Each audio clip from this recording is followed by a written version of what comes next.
Well, hey, welcome back to Mike Seibert Radio. I am your host, and I gotta tell you, I am still hungover from TFCon Chicago. Of course, TFCon Chicago happened this last weekend, October 21st through the 23rd, 2022, at the Crown Plaza Chicago O'Hare Hotel and Conference Center in Rosemount, Illinois, which is like a 40-minute train ride from Chicago.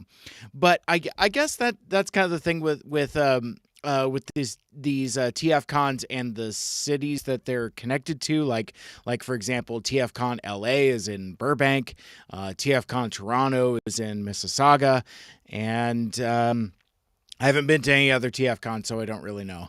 um, but no, I just I wanted to take the opportunity to just kind of recap my trip and kind of talk about some of the experiences I had and tell my stories and talk about some of the cool folks I connected with, and of course tell some of the same stories that I'm sure you will end up hearing more than a couple times. But before we get into that, I do want to kind of let you know about some programming notes and some podcasts I've been a part of recently.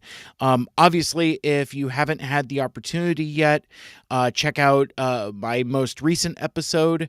It's the pilot, if you will, the kind of test run episode of Two Mikes Too Furious, our Transformers animated recap show with me and Michael Andrews, and we reviewed the Halloween episode of Transformers Animated. I believe it's episode number 9. It's called Along Came a Spider, and that's where you learn about Black Arachnia's tragic origin story and a surprising connection to a Generation 1 character. The gimmick with Two Mikes Too Furious is Michael Andrews is a lifelong Transformers animated fan. He's it's one of his favorite bits of Transformers.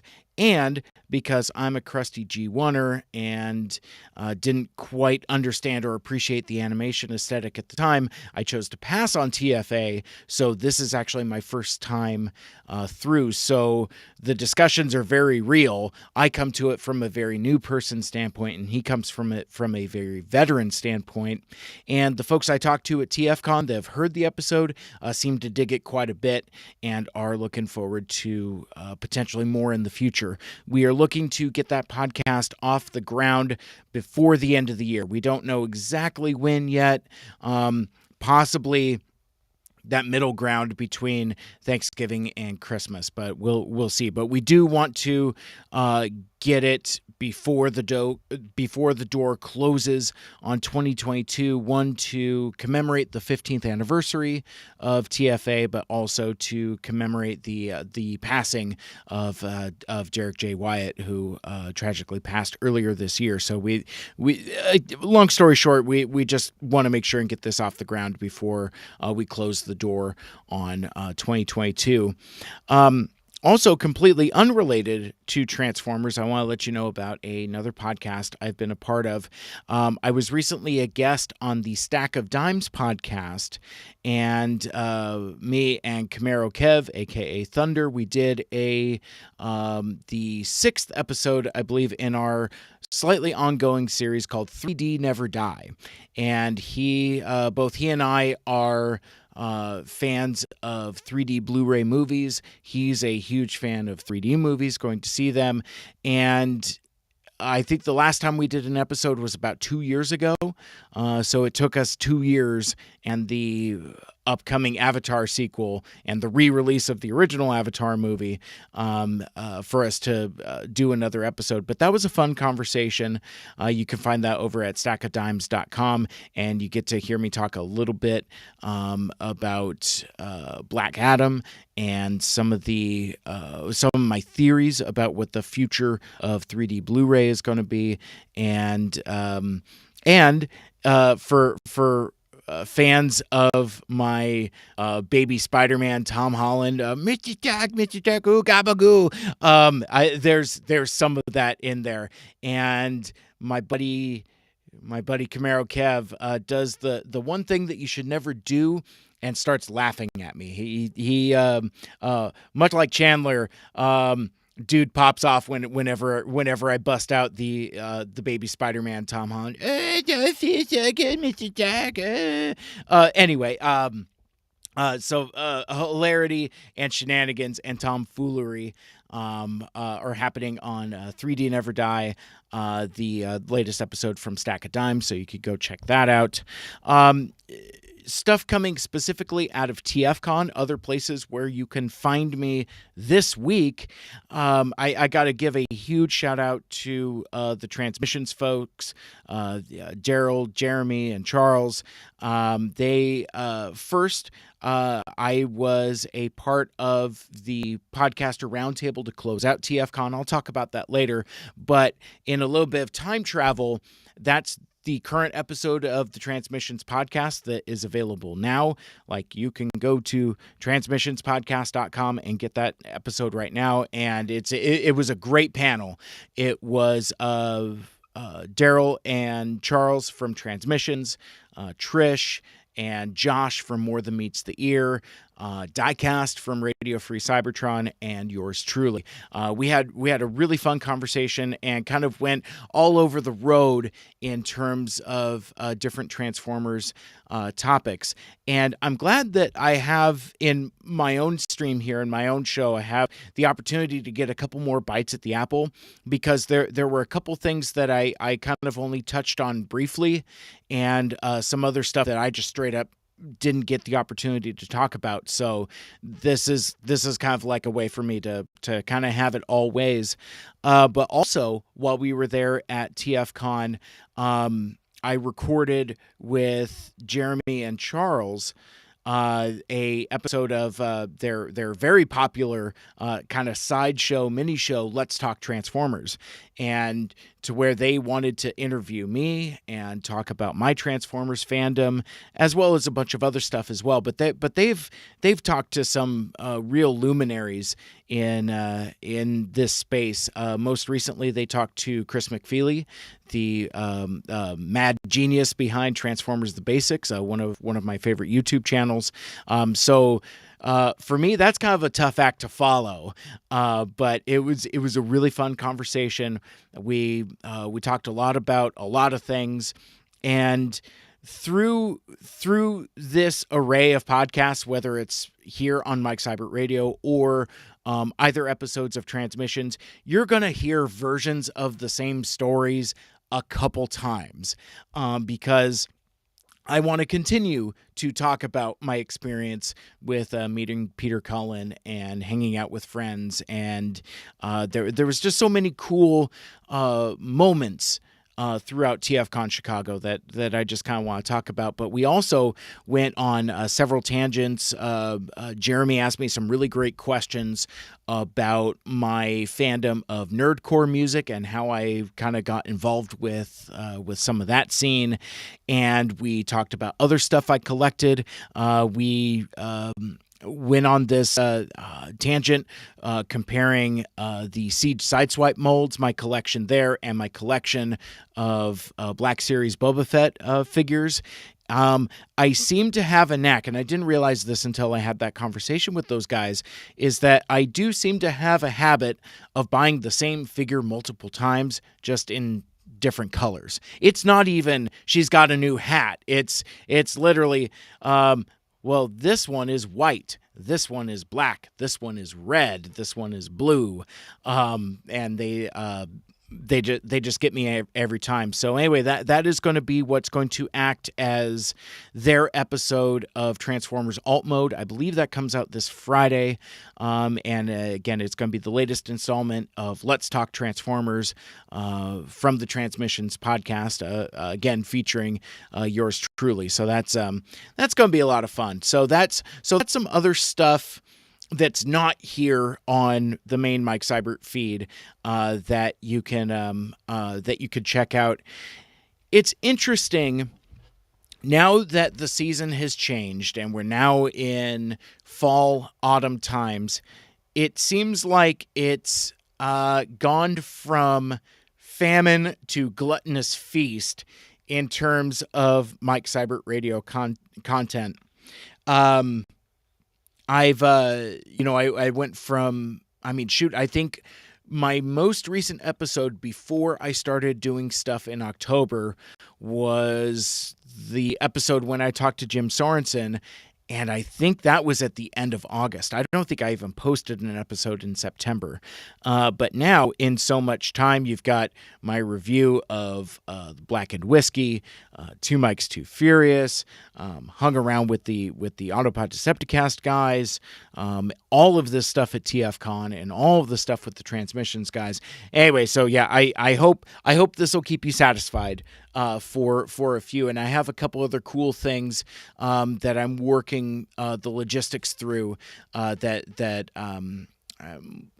think now that the leaves are turning, I think the content machine is really going to fire back up.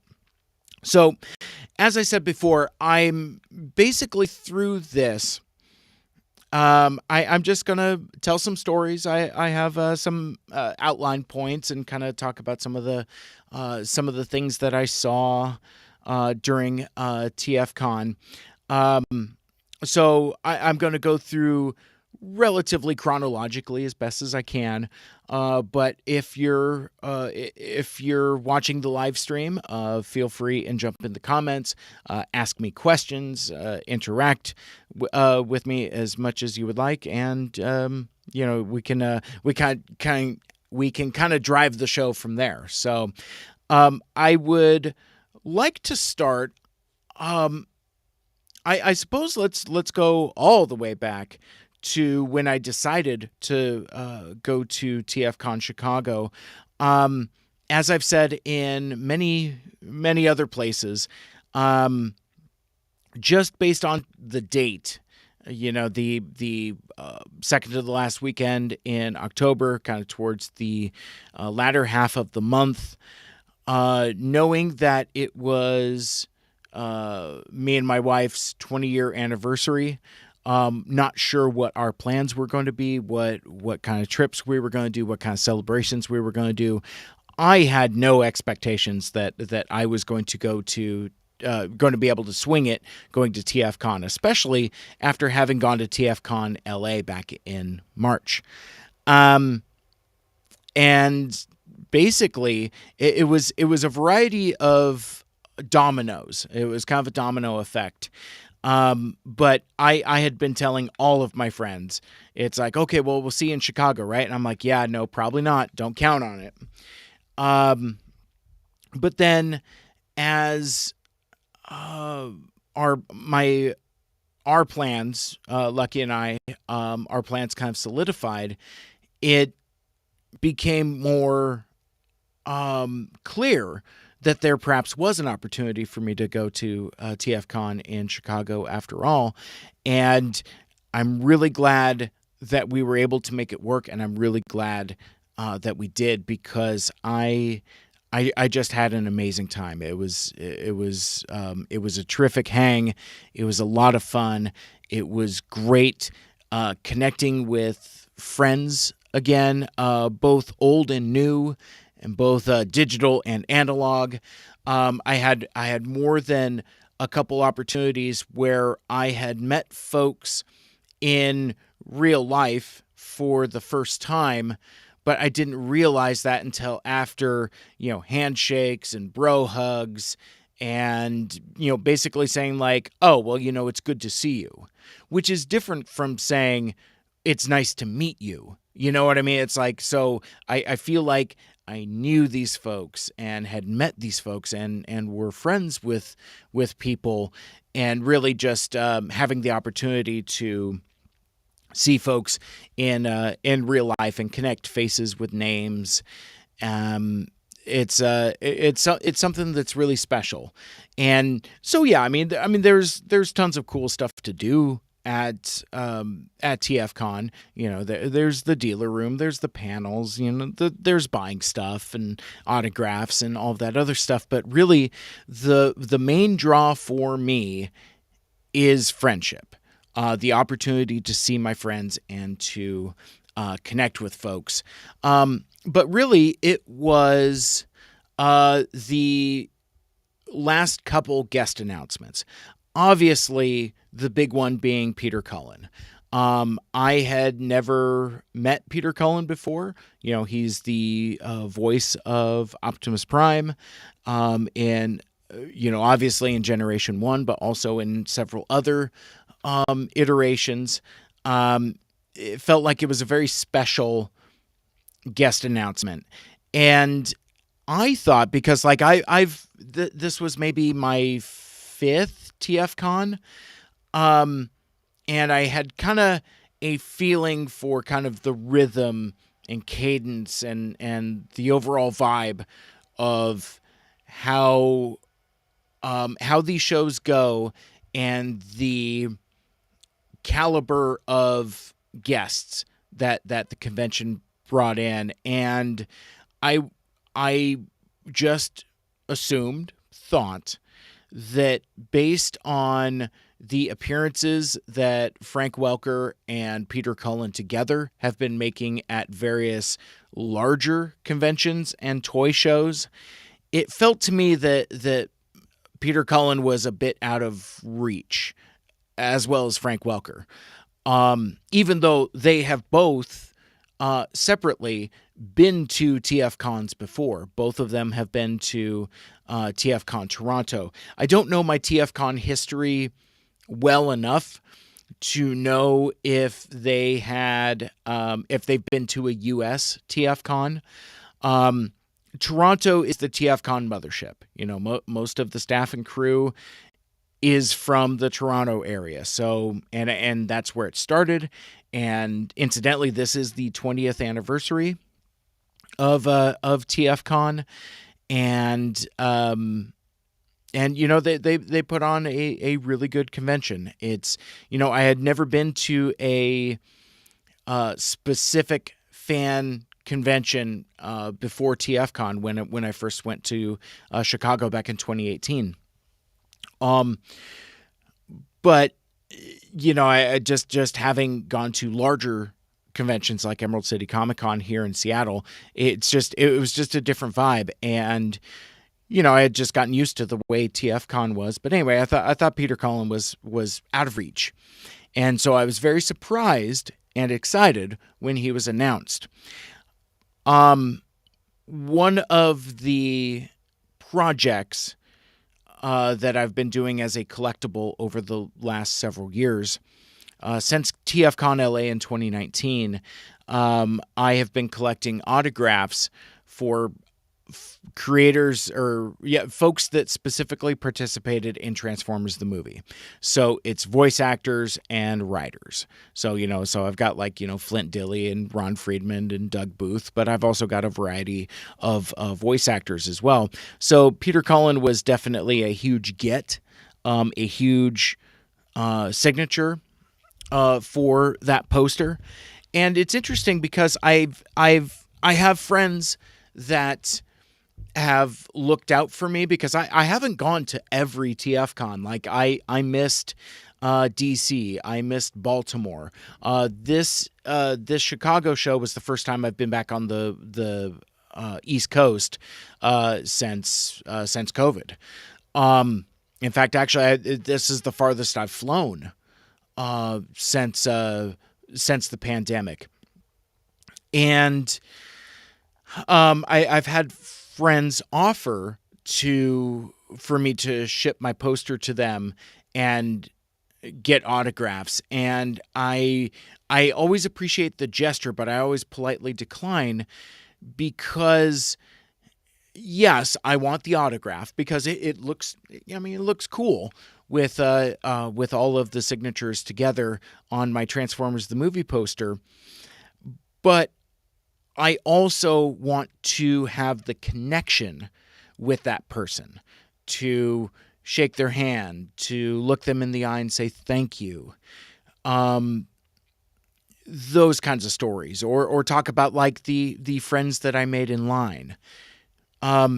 I don't get those experiences if I just mail my poster off to one of my good friends for them to get autographed in my stead. It's not the same. I appreciate the gesture, but yeah, it's like, so the autographs I want to get, I want to make sure that I do it in person. During the pandemic, I remember Peter Cullen did, and I think Frank Welker as well. They did a virtual convention, and I think my friend Apollo participated as well. I almost caved, and I almost broke my rule. And there's one of the things you could do with this convention is you can send them an item, and I almost sent them my poster, and I flinched, and I'm like, no, I'm going to hold out. Now, in all honesty, Mr. Cullen isn't getting any younger. So there was a part of that, and there was that mild urgency that made me want to make sure I wasn't missing the opportunity. But still, I held steadfast, and I'm glad I did. Because I did have the opportunity to meet Mr. Cullen and get his signature and to shake his hand and to tell him thank you. But I'll tell that story in a little more detail as we go, and as I kind of get into it chronologically. I've done kind of like a TFCon 101 podcast that I know several of my friends and audience members have listened to and have taken some wisdom from it. The thing that I have learned is that I am very good at giving advice. I'm not so good at taking my own advice and applying it for myself. It reminds me of a meme that I saw around the time that the Obi-Wan Kenobi show was coming out. It's Obi-Wan and it's Uncle Owen, and the boy must be trained, and Uncle Owen is like, oh, like the way you trained his father. Oh, but anyway, then it's Uncle Owen and Aunt Beru from Star Wars, where they're all charred out corpses, and then at the end of it, it's Palpatine saying, like, ironic, he could roast others, but he couldn't save himself from being roasted. That's kind of how sometimes it goes with advice that I give. And one of those things is travel advice.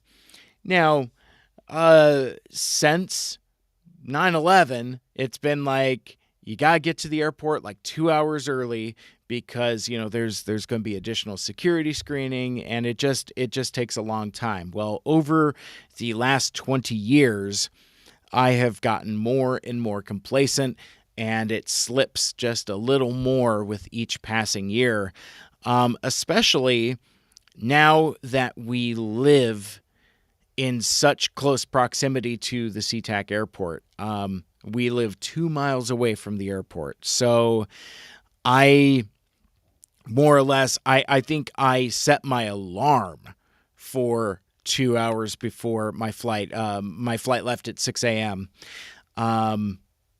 And so, yeah, we left our place at 4:30. Well, no, I must have gotten up at 3:30 then. Yeah, no, that's what it was. So I still got up at a decent time. So we leave 90 minutes before, and I almost missed the flight because I was still fast on my feet. I checked in, I checked my bags, no problem. But security, now I thought that TSA and airports all across the country are having all kinds of staffing shortages. And really felt that impact at SeaTac, because I go in to do security screening, and usually the gate I go through normally, I think it's the S gate, the line was already capped, and it said like wait time like 30 to 35 minutes. But I go there, and a nice TSA person says, yeah, this line is full. Go down to checkpoint 2. Well, the problem is that checkpoint 2 is literally on the other side of the airport. So I had to walk the distance of the airport to get to checkpoint 2, only to discover that it was just as busy. And the other thing I didn't quite realize is the gate that my flight was leaving from. I flew Alaska, and the gate that we were flying out of was 2 tram rides away. So you take one tram ride, then you get on a connecting tram and it underground train, and it takes you out there. Boarding for my 6 a.m. flight was 5:20. At 5:30, I get out of security. And then it's the race. And I hustled all the way to the gate. I get on the plane at 5:45. I go to the gate, and there is nobody there. Just the nice fella waiting to scan my boarding pass. And I told him, hey, man, I want to come to Chicago after all today. But what was great, and my buddy Ryan King pointed this out to me later as I was getting situated, I was not the last one on the plane. There were folks after me. But Ryan was right in that I do like to cut it close. So like back in March and at TFCon LA, that convention center or hotel is directly across the street from the Burbank airport. So you walk. Basically, like, I checked out of the hotel, started walking, crossed the street, walked across, checked in, walked through security, and then walked up the gate, and then walked onto the airplane. I didn't wait around. I didn't do nothing. Like they were already boarding when I got there. So now I have a reputation for cutting it very close. My unheeded advice is, yeah, you know what? You probably want to go back to getting to the airport 2 hours early, regardless where you are. I had a couple folks on Twitter ask me, like, as I was posting some of the photos. So my buddy Ryan is there, like, with his phone already out, taking a picture of me, because he had been on the plane for a long time and was very comfortable, whereas I was like sweating. I had my jacket on. It was gross. I also learned that you can't buy food on Alaska Airlines anymore. You have to pre-order it ahead of time. I didn't know any of that. So a lot of my lessons are like know before you go type of things. Maybe like look into some stuff instead of just going. But the flight was good, was uneventful. I was delighted to find the weather in Chicago to be very nice, and the air quality was really good. That weekend in the Seattle area in Washington, because of like the forest fires converging, we had the worst air quality in the world. It was smoky and thick, and it was gross, and it was kind of nice to get some fresh air. It was nice, like sunny and kind of brisk, but not cold. And the wind didn't really kick up until nighttime. So that was kind of rad. Fortunately, I was able to get checked in. I arrived just after noon. So I don't know, it was 12:30 by the time I got to the hotel. Fortunately, they were able to let me check in. And from there, I think I took a nap and chilled out. But TFCon really began when I made myself down to the hotel restaurant. Now here in TFCon Chicago, the restaurant is the Caddyshack bar, the Murray Brothers Caddyshack restaurant, and it's basically it's a Bill Murray themed restaurant, and it's I don't know, it's basically like a Red Robin except it's all Bill Murray movie posters. I couldn't really tell if they had like specific themed drinks, but I'm sure I'll talk about this later. But that place sucks. Um, like just in terms of like the quality of the service, the quality of the food, and really one of the themes that will drive the stories of TFCon Chicago is just that the scene was just lame. The Visibility Bar that used to be the home of many a late night hang apparently didn't survive the Rona. Did not reopen after COVID. And there was the other restaurant, I don't remember the name of it, just the hotel restaurant, didn't open any of the time I was there. But I think that's where folks were getting breakfast and brunch and stuff. I slept a little too late to take advantage of any kind of breakfast stuff. So I was doing like sandwiches and things like that. But yeah, no, Caddyshack, super lame.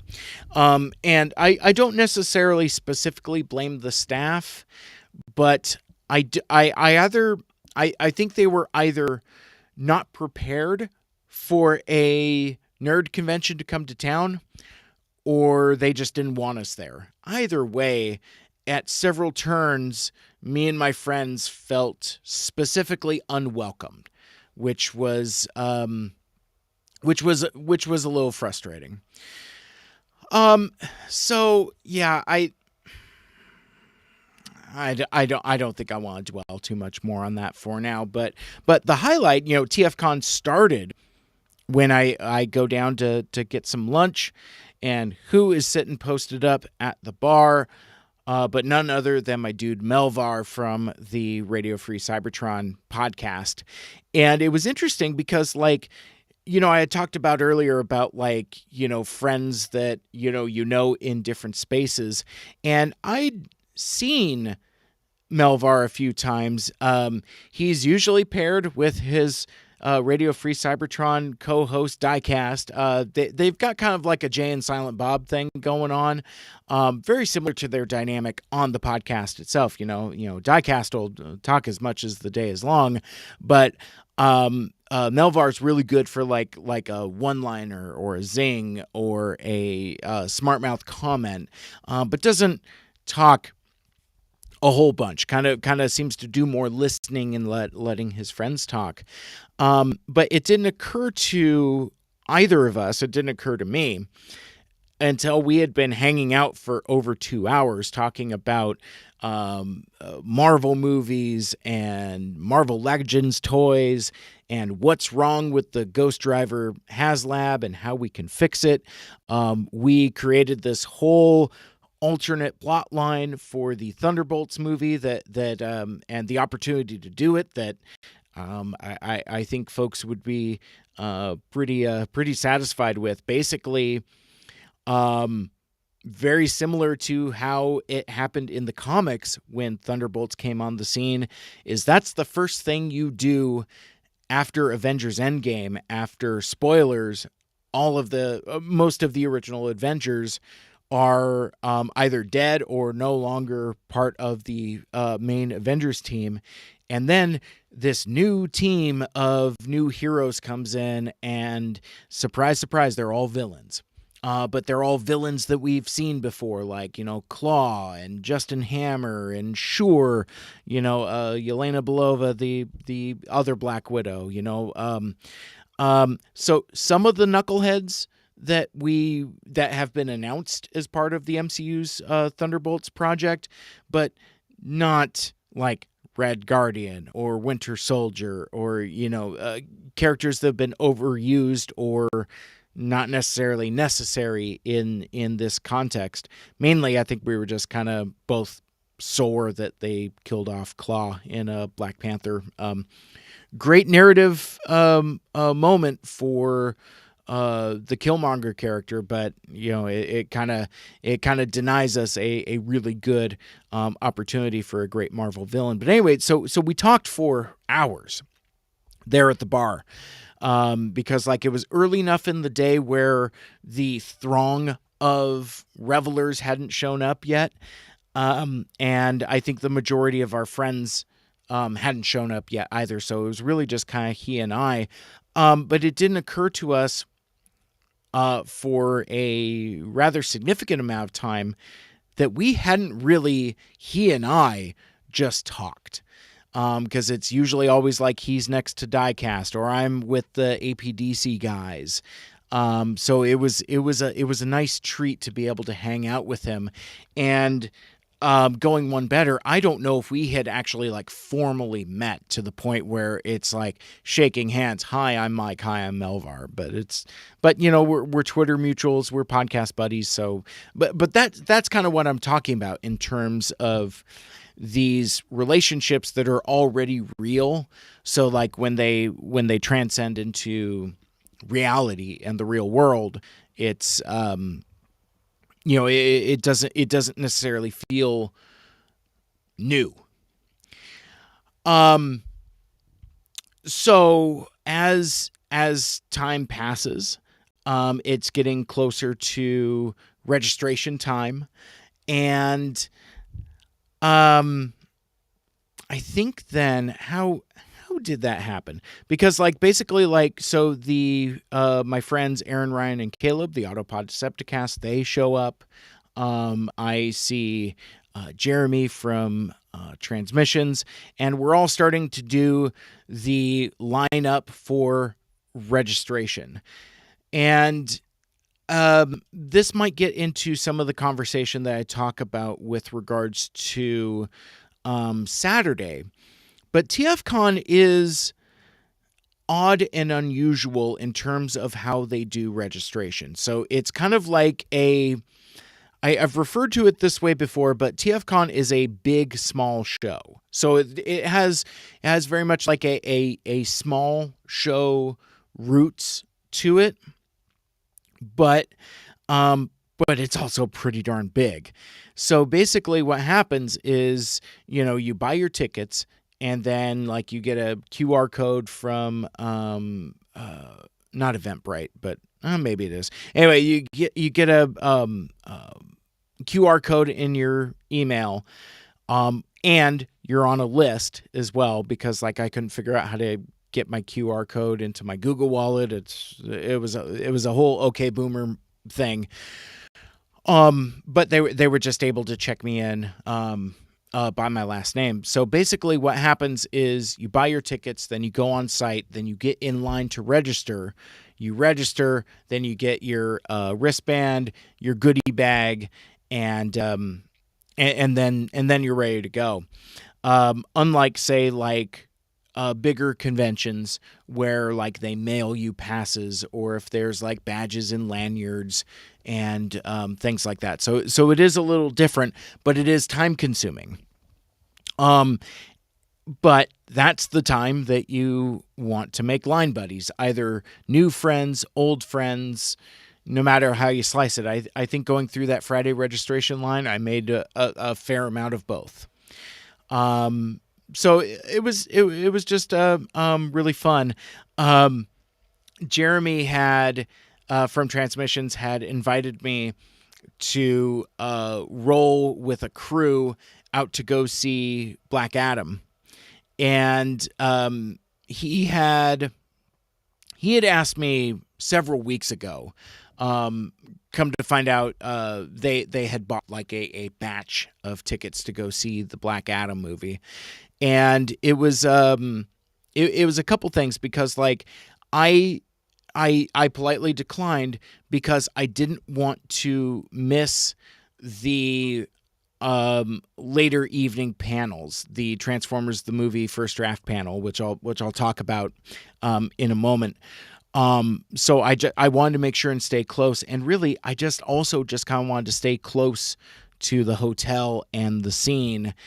And not to put too fine a point on it, this was not the reasoning, but it was a factor. I had already seen the movie. I saw a press screening on Wednesday. And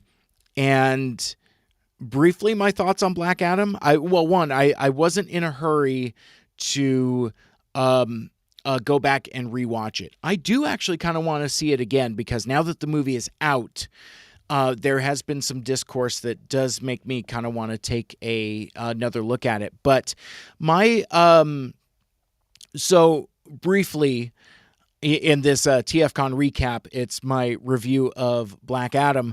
I didn't dislike it. I don't know if I especially liked it either.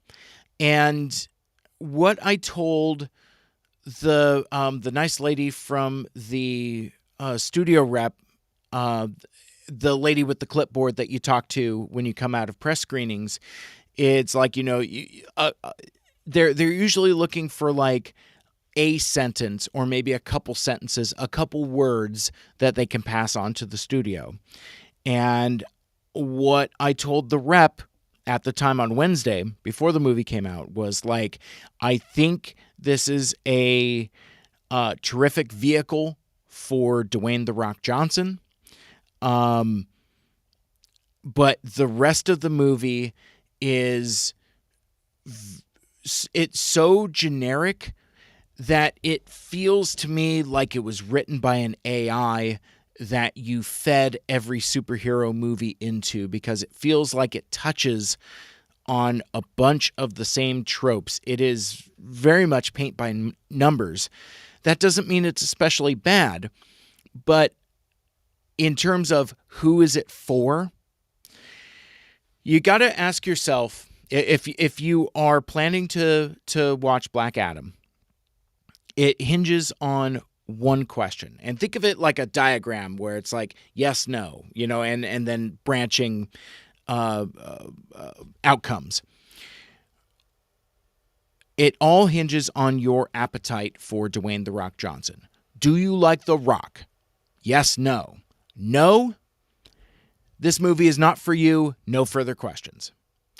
Yes, then if you are a fan specifically of Dwayne "The Rock" Johnson and The Rock, and that's who it's for. It's for fans of The Rock. Now, so yes, next path. Are you a fan of the DCEU, the soon-to-be DC Studios, or whatever they're calling it? Yes, no. No, this movie's not for you. Yes. Next path. Are you a fan of the current state of the DCEU, meaning like the so-called Snyderverse? Yes, no. Actually, I don't think that really particularly matters, because like I feel like it fits in with those movies, but it also stands apart from those movies. But it is a fascinating little movie, and I think it does have a couple things to say.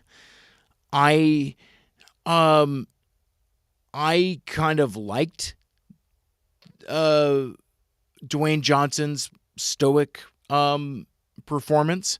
I do think you get some good fish out of water stuff.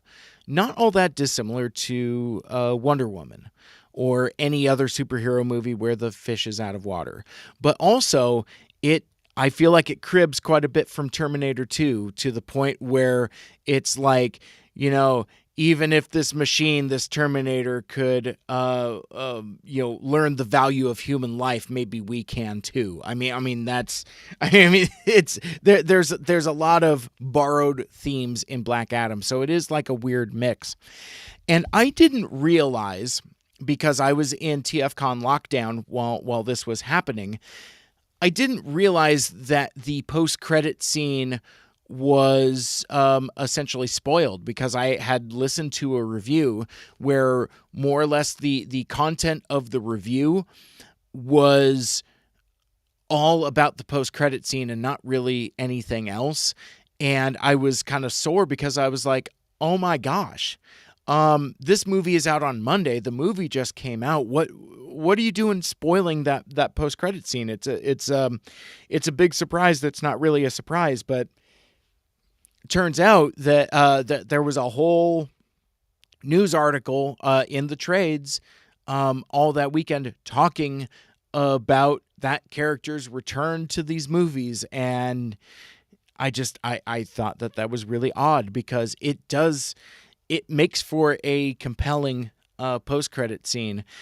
I do have some more things that I could say on it, but you tuned in to my TFCon recap, so I will I'll curb the Black Adam talk for now. So from there, oh my gosh, I haven't even gotten into the convention proper yet. I connected with Josh and Trish. They were Josh was helping usher folks at the registration line, and Trish was kind of a line wrangler, kind of towards the mid to end point. I encouraged her to buy some Autopod Decepticast buttons from Caleb. He was the button man. He had like a backpack with full of APDC buttons on there. But it was just it was one of those things where you're seeing a I don't know, cavalcade or roll call. It's a you just kind of like see a roll call of various folks. It's like, oh, hey, it's you. Oh, hey, it's you. And so there was just a nice concentration of that. From there, after registration, me and the APDC guys hung out in my room for a few.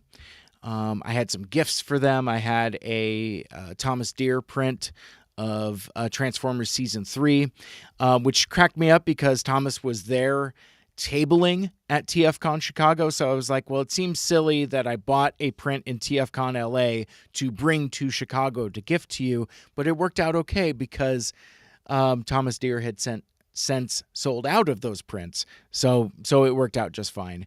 And then I also gifted them a handful of things from Ashley Artley as well, stuff that I had bought at Cybfest, because as you recall from my Cybfest Northwest recap, I went a little nuts at Ashley's table and I bought a bunch of gifts, and some of those were for the APDC guys. My room was actually pretty cool. It was like a corner room, so I've got like windows on two sides, and so like I could look out and see the parking lot and the parking structure, and the large outlet mall. It was Fashion Outlets of Chicago. I'll talk about that in a few, but I know if you're watching or listening, thinking, my dude is like 4 teases in deep. How's he going to keep track of that? I got notes. I spent a good chunk of last night just kind of like bullet pointing stuff, just kind of skeletally, so I wouldn't forget.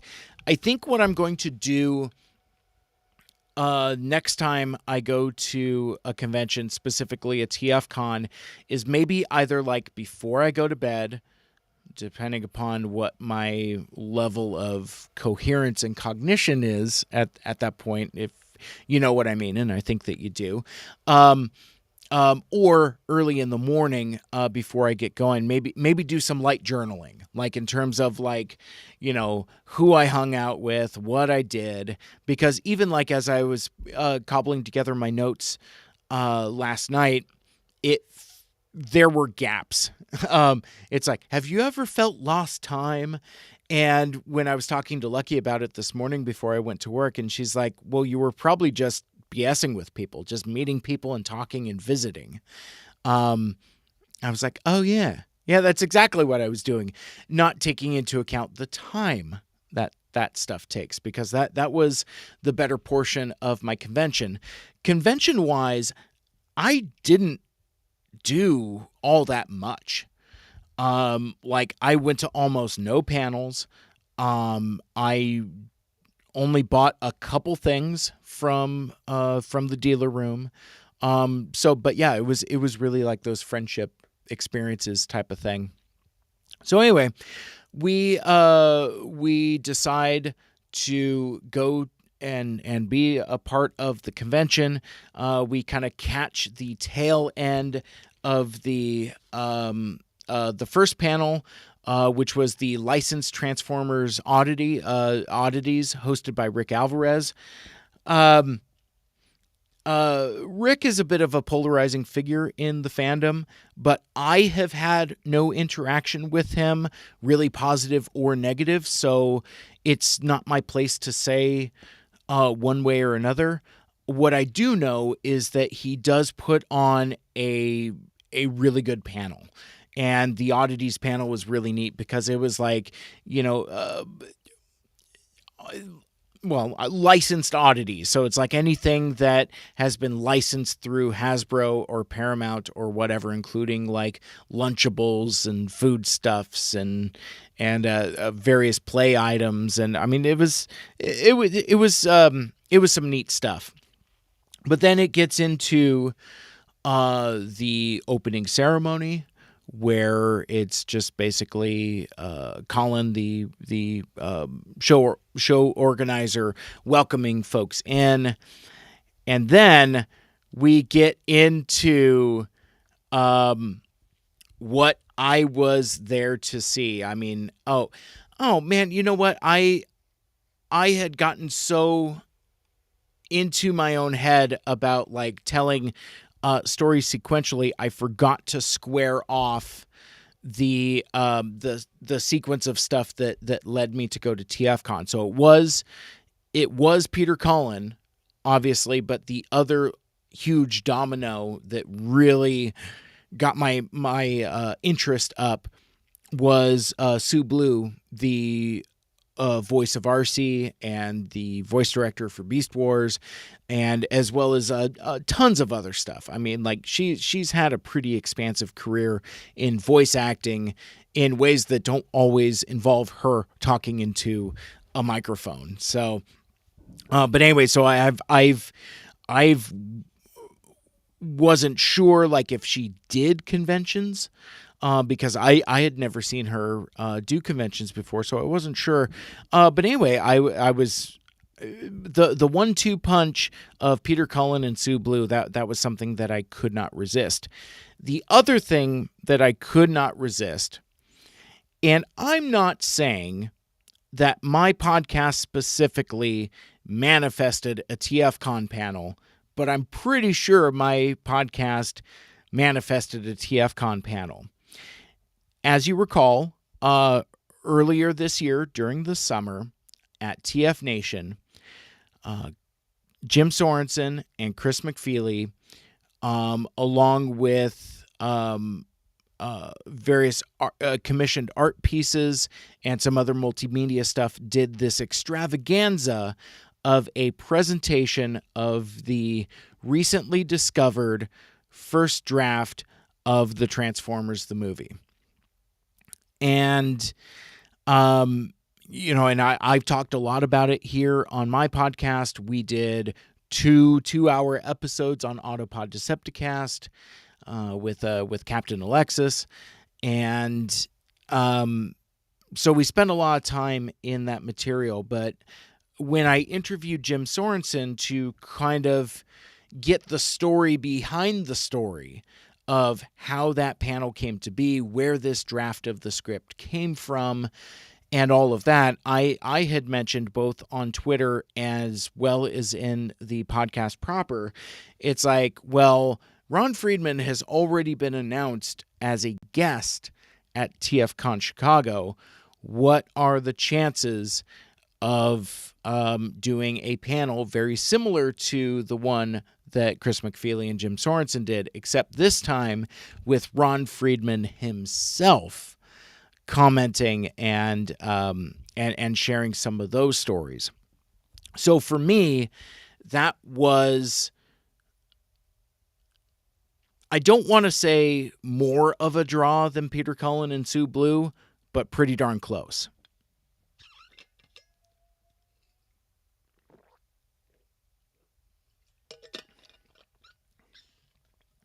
See, if I don't say anything, then I don't have to worry about editing that out. Oh well. Um, so the draw for me was it started at 8:10. It was the first draft of Transformers the movie with writer Ron Friedman and Jim Sorensen, and I had been telling my friends that I really wanted to see this. And there were a couple competing things going on, like I had said, the folks had invited me to go watch the Black Adam movie. My other friends from Autopod Decepticast were also very interested in a wrestling match that our friend the Moondog Greg Murray was participating in, and we didn't realize at the time that the VFW that this wrestling match was taking place in is like 10 minutes away from the hotel we were staying at. So it wasn't until like you get on site, you start doing the Google Maps and things like that. So they were kind of having not angst, but a dilemma of what they wanted to do, because like on one hand, they've hit it off with Greg in a big bad way. He's a Patreon patron of their show, huge fan. He and I have had some interaction as well. Seems like a really good dude and very passionate about what he's doing in the independent wrestling scene. It reminds me of the indie wrestling scene we have here in the Seattle area, like with Defy and what Ethan HD is doing and Steve Miggs, and there is a thriving scene. And my dude Nick keeps wanting to take me to a Defy show, and I keep finding ways to not go, and I really need to do it. I really need to see a indie wrestling show, because I mean, again, I'm a lapsed wrestling fan. Like, I had a NWO t-shirt when I was in high school.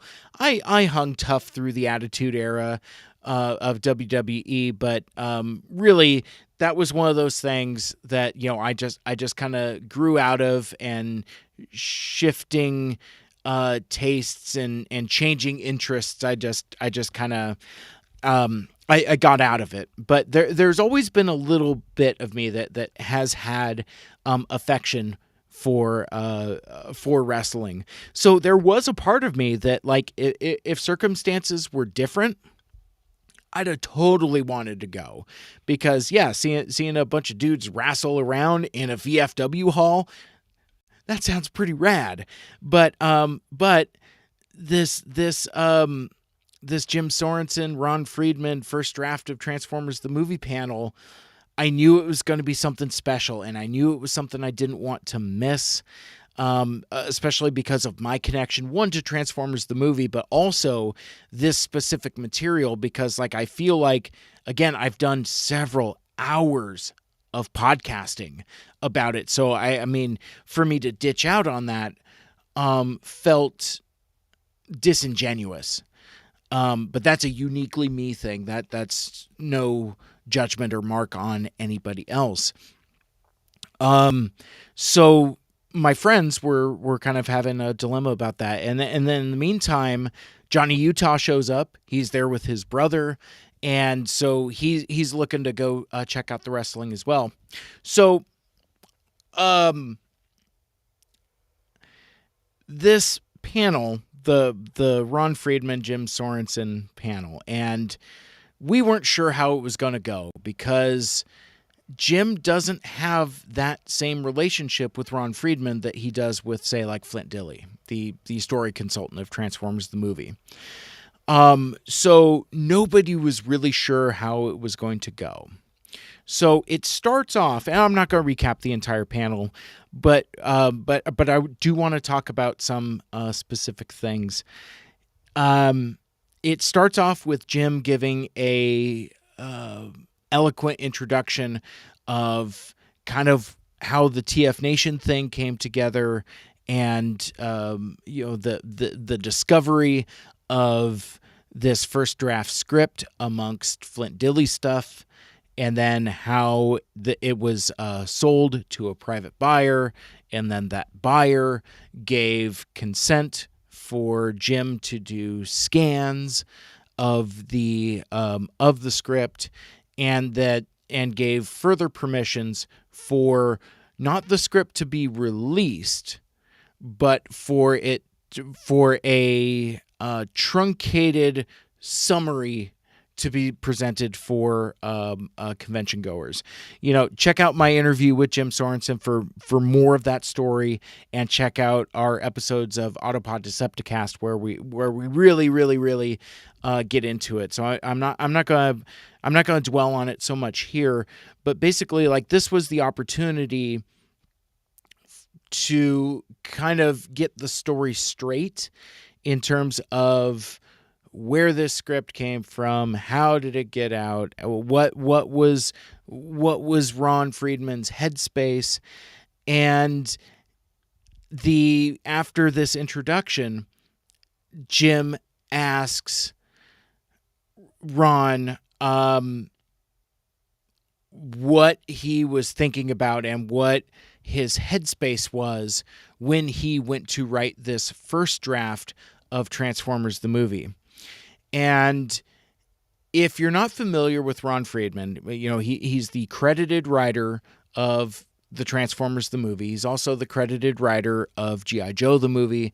He had a great agent and got a terrific deal where or arrangement or whatever, where basically, like, regardless of how much the story is changed, because what we've seen of Transformers the movie is significantly different than this first draft, and even a lot of differences between his second draft.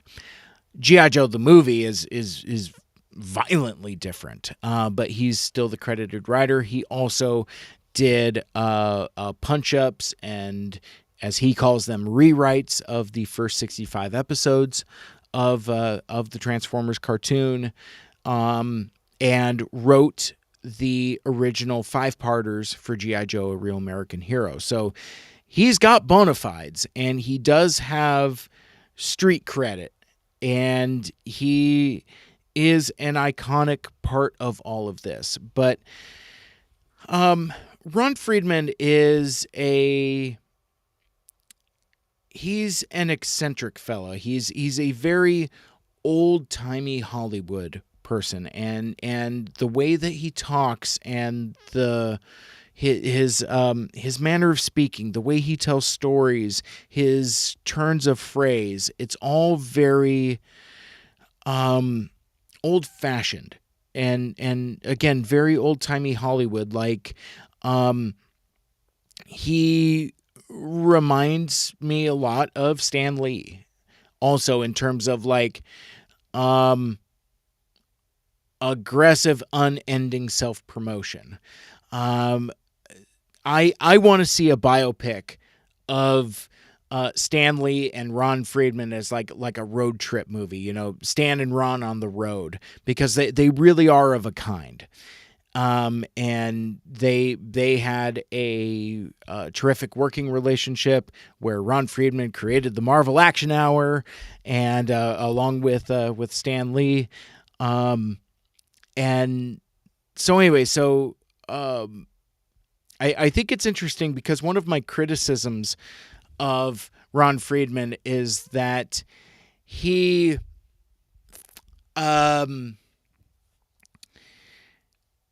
tells lengthy stories. I mean, his the depth of insight and the profound wisdom that he has is really something to experience.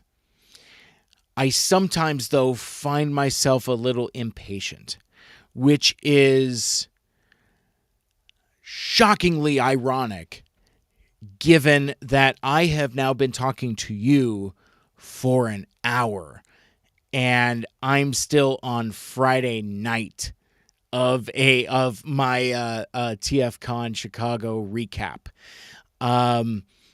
It jumping ahead a little bit, it reminds me a bit of a line that Jim Sorensen had, where basically they go through like what is essentially Act 1 of the original script, and I think it had been, I don't know, maybe 40 minutes or so, and the crowd was getting a little fussy, and he's like, that's the end of Act 1, and there was an audible groan in the crowd, and he's like, don't worry, Acts 2 and 3 go by very quickly, and they did.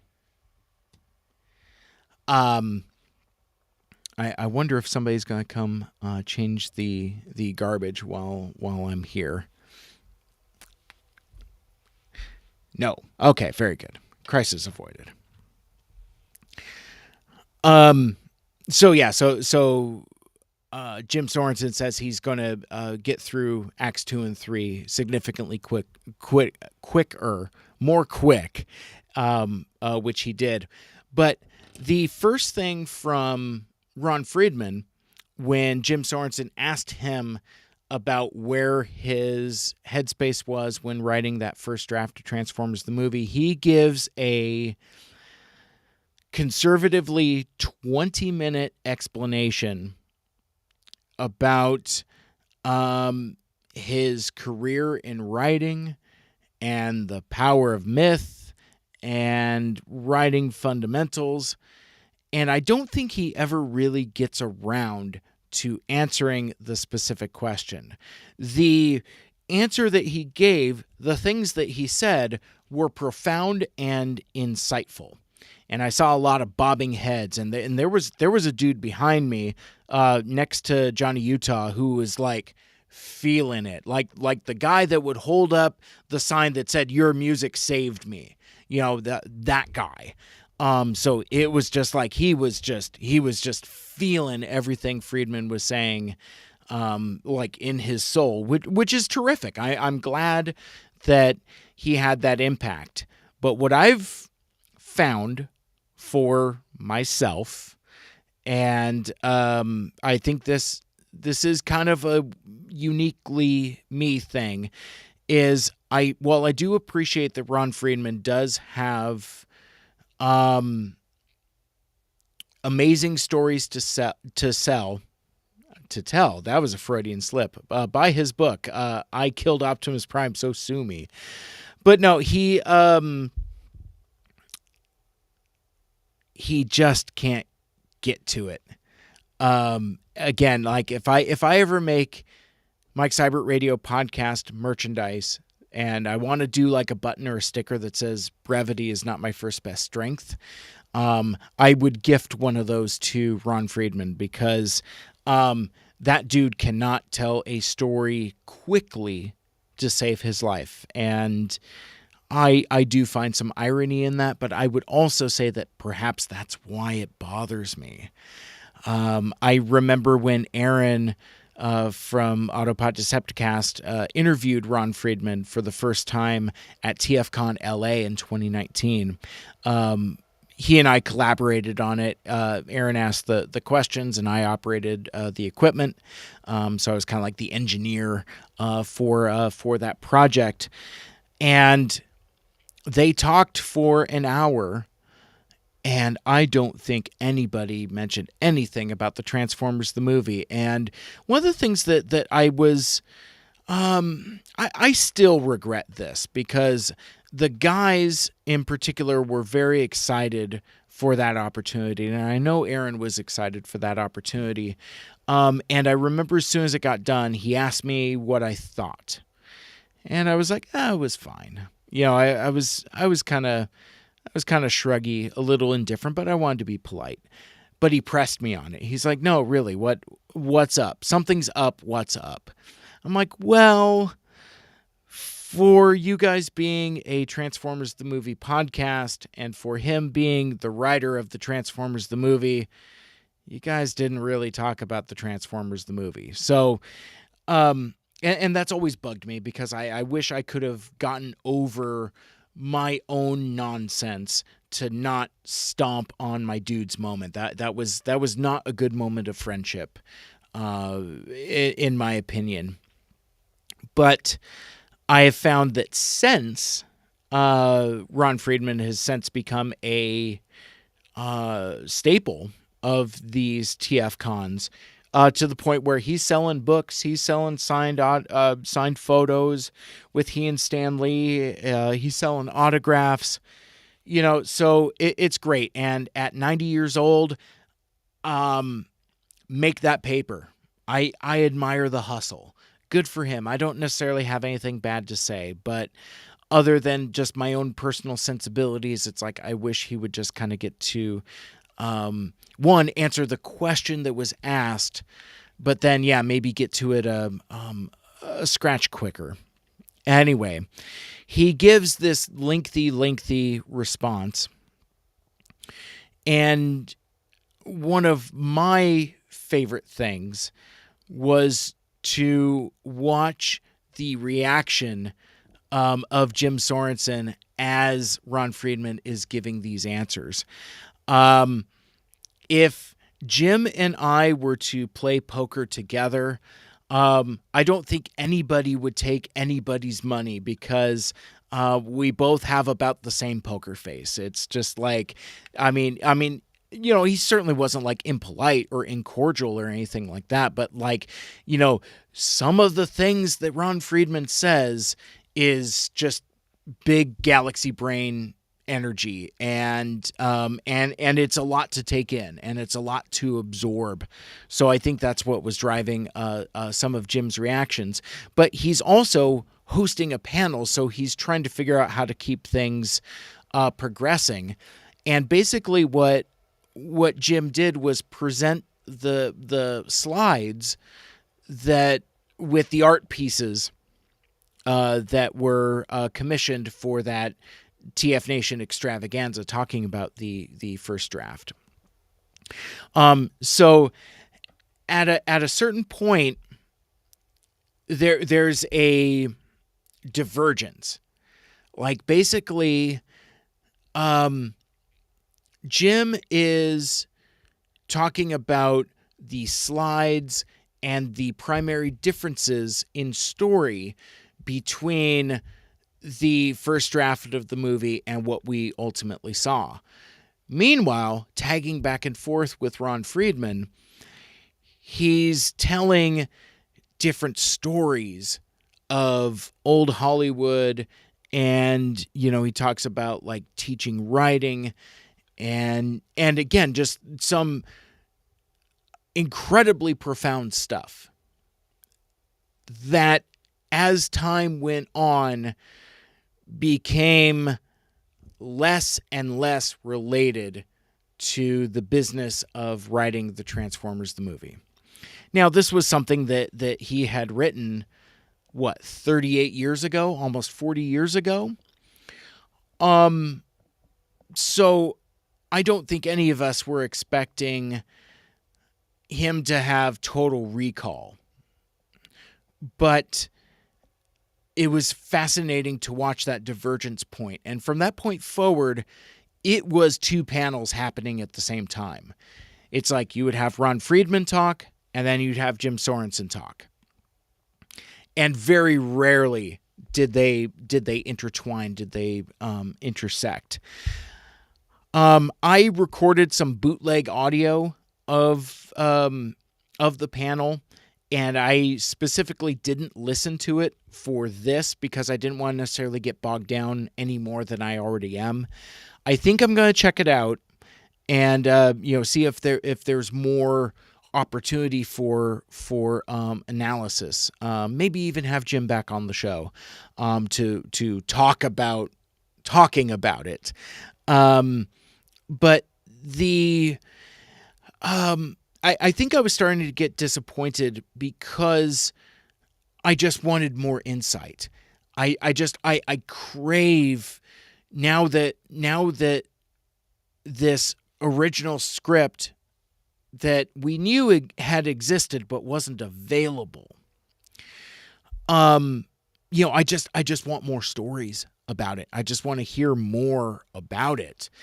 And I didn't feel like I was getting it. Now, Jim had asked a couple interesting questions that yielded some interesting answers. One was, it was Jim's assumption, and he had said so on my podcast, that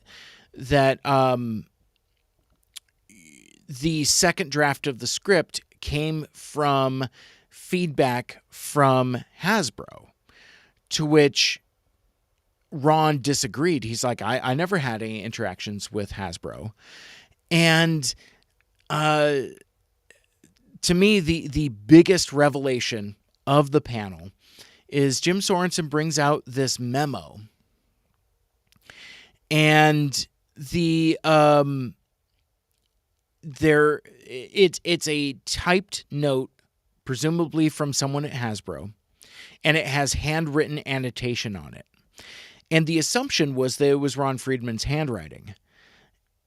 It's not. And it was interesting how these things happen organically and in real time. Because Jim is making references like, oh, well, hey, here's this memo from Hasbro, and here's your handwritten notes. And Ron Friedman was like, I never got a memo from Hasbro. That's not my handwriting. I'm an architect. I don't write, I print. And Jim had this moment of like, but it came from your estate. Like there was, years ago, there was a lot that went to auction, which was like a copy of that first draft of the script, and then also this memo that Ron Friedman had claimed he had never seen before in his life, but yet came from his estate. So how that happened is still unclear. But basically, like, as Jim and Ron are sorting this out in real time, turns out it was from Joe Griffin and Jay Bacall, the heads of the advertising agency. Basically, what had happened was Hasbro went to Griffin and Bacall. It's their handwriting on the memo, and then they, in turn, take that and go back to Ron Friedman for notes regarding like which characters to kill. Like in the original first draft of the script, a lot of the new characters are killed off, and Hasbro was like, well, you can't kill off the new characters. We're going to make toys out of them, but here's a list of characters you can kill. And on that list was Optimus Prime, and basically everyone else from the 1984 line and part of the 1985 line of toys that were discontinued, which, as we know, is a huge component of why there's such a body count on Transformers the movie, because it's supposed to wipe out the 1984 line to bring in the 1986 line of figures. So you kill off all of your favorite characters and then give you brand new characters. And one of the things that was driving that discussion was whether that came from Ron Friedman's imagination or if it was an edict from Hasbro. And turns out all of the main story points that we know as being part of Transformers the movie, including killing off characters, including Optimus Prime and Megatron, that all came from Ron Friedman. Because basically all Hasbro did was asked him to write a movie. They didn't give him any parameters, didn't give him any feedback. So this first draft is him just running buck wild. And later on, it got further refined. But it was interesting to hear about that communication and how Ron was just like, I've never seen that memo. That's not my handwriting. And Jim saying, well, it's from your estate. So that little bit of contention was entertaining to watch. The other thing that I really liked, and this is because I'm too close to the material as a podcaster, because I've spent a lot of time looking at those slides of that presentation of from TF Nation. I had taken for granted and forgotten about that there was an entire room full of folks that had not seen those new character designs. And the reaction was very similar to at TF Nation, but when Jim clicks on the slide and he sets it up so brilliantly, we're talking about the train character. And it's like, there's a slide where it's like, oh, well, this train comes in and it's carrying all of the Autobots. And then it has like transform phase Alpha or phase Bravo or whatever it is. And it turns into a futuristic bullet train or whatever. And people are just like, uh-huh. And then you get to the next slide, and the third transformation or second transformation of this train character into a snake called Rails. When he clicks on it and showed Rails to the crowd, there was an audible gasp. Folks were clapping. Folks were cheering. And I had forgotten, because I was so close to the material, that, there's people in the Transformers fandom who have never seen Rails before? Wow. So I thought that was a really cool moment, as well as like some of the other revelations and slides from the actual story. But I thought that was a really cool moment and a really cool panel. So panel was great. Glad that I went. It was interesting, and I'm not gonna drop a dime on my friends, but basically, like, one of my buddies didn't make it past that first Ron Friedman esoteric dissertation lecture about the power of myth and writing, and he just noped right out of that. Never saw that dude for the rest of the night. Then my other friends are kind of getting itchy. And really, that decision to go to the wrestling show was kind of looming large. Like, okay, well, this is what it's going to be. It's going to be the Ron Friedman show. Yeah, I don't know if we're going to hang for this. And most of them left, and then I was left with my buddy Caleb. And it's interesting. So he was trying to get my temperature, like halfway through the panel. He's like, are you enjoying this? And are you upset that we're leaving? And I told him, I go, maybe, and I don't know. And I mentioned, and you've seen, I mean, you're watching me here on video, I could be expressive. And again, don't have much of a poker face. So he's telling the story later in the evening about, like, I asked Mike these questions and he answered me and I saw right through it. But no, so Caleb hung around with me for a while. And then at a certain point, I don't want to put words in his mouth, but it seemed like he had gotten this was after the memo. He had gotten what he was looking for and was ready to join his friends at the wrestling show. And I'm kind of bummed because, I mean, it's, one of the things that I say in my TFCon 101 videos or podcasts is that it's like Disneyland. You can't do everything. And the thing with the wrestling show is it's an example of you got to make choices and you can't do everything. And that's how it went with me. Like, I would have liked to have gone, but I really wanted to watch this panel. This was one of the things that I came there for. And then I had to kind of overcome my disappointment early on with what my perceived quality of Ron Friedman's responses were. But at the end of it, I really dug it and I really liked it and I thought it was great. And it looked like the guys had a great time. They snapped some pictures with Greg. They got to they got to see him wrestle, do one of his matches, and just saw mayhem at the end. So everybody got what they wanted out of that. And so, yeah, so after that, it's just kind of cloud nine. But the convention, well, the convention technically hasn't started yet, but that's kind of it for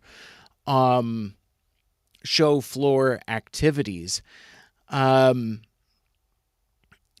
went back up to my room and called my wife to say goodnight, and this worked out to my benefit because being back in Seattle, Chicago is 2 hours ahead. So 10 p.m. for me is only 8 o'clock at home. So I'm notoriously bad of losing track of time and not being as considerate and conscientious of those late night phone calls as I should.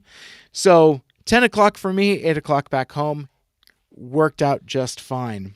And I'm talking about, well, I'm kind of hungry. I had burgers with Melvar hours ago. I should probably go find some dinner. And I return to the Caddyshack bar, and that's when I bump into my buddy Andy, Go Andy Robo, aka the guy who did the logos and caricature and my avatar, cover art basically, as well as the flyers that I had as well. So had he bought me a drink, and then Jim Sorensen is there, just hanging out, and then our crew grows. Aaron Archer comes out and hangs out with us for a few. And so we decide to get a table. And we get a table, and it was a booth table, but there wasn't quite room for, I think I would have been like the sixth person or the fifth person, or I don't remember. But anyway, I grabbed a bar stool to hang out on the corner, or on the edge, too tall. So then I'm like, well, shoot. So then I go to a standing table, and I go get a chair, too short. So it was bad. So I just ended up standing. But the server comes over, and he's like, well, what can I get you guys? And I'm clutching a menu in my hand like a latchkey kid. And I was like, well, I was hoping I could get some food. And he laughs at me. He's like, yeah, no, kitchen is closed, buddy. Drinks only. And I didn't appreciate that, but I order a drink or whatever. Meanwhile, our more people are filtering in because Visibility Bar is closed. People have nowhere to go that are on site. And then that's when the guys get back from the wrestling.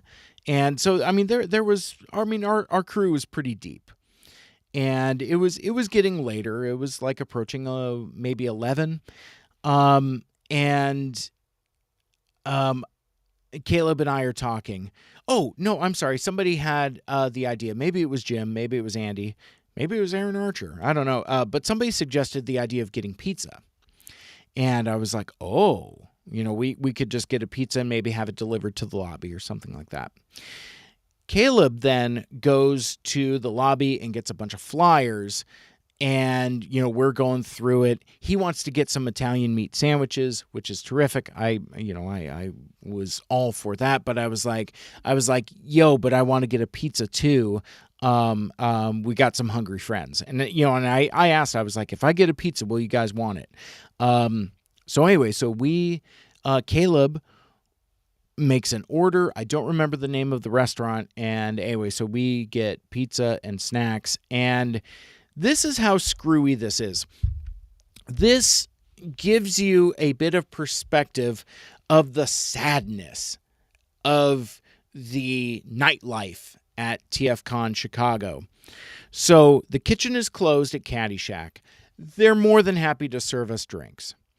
But then we order a pizza and Italian meat sandwiches and bring them into the restaurant and proceed to chow down. And, it's like somebody asked somebody if that was going to be a problem, and they said no, just keep your mess over here, because they were trying to clean up, and because you could tell that the evening was winding down, which again was frustrating, because it's Friday night of TFCon and it's only like 10 or 11. So it's really kind of unreasonable and frustrating that, like, oh man, well, everything is closing down. What are we going to do, Will? What are we going to do? I don't like them apples very much at all. And so we eat pizza, and by, gosh, I don't know if it was even midnight. Maybe it was like 11:30. But the this poor manager. So the restaurant manager starts the phase of starting to get us out. First, last call happens. So I think it was 11:30. I think last call was at 11:30, because like at 11:35, I roll up to the bar to order a fresh round of drinks. Sorry, you missed last call. Okay, fine. So that was phase one. Next, it's kind of a sports bar. There's TVs everywhere, and dude runs around systematically turning off all of the TVs, like in sequence. Like, I don't know what kind of magic remote he has where he can turn off multiple TVs with one remote sequentially, but that's what happened. After that, they turn on the house lights, which ironically enough had the opposite effect of being a deterrent, because we're like, sweet, now we can see. And then finally, the coup de grace, the you guys need to leave. He goes to the back of the restaurant, and as if we are in elementary school, he literally flicks the lights on and off. And it's like, okay, well, it's time for us to go, apparently. And from there, we're kind of aimless, because again, the visibility bar is closed, and we don't know what to do. I mean, basically, I think what happened was that there was kind of like a splintering of the group, as there always is. But then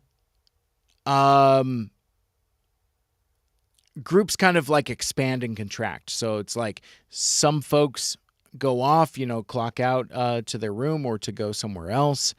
And then there were other folks that were like drawing and just kind of like hanging out in the abandoned visibility bar.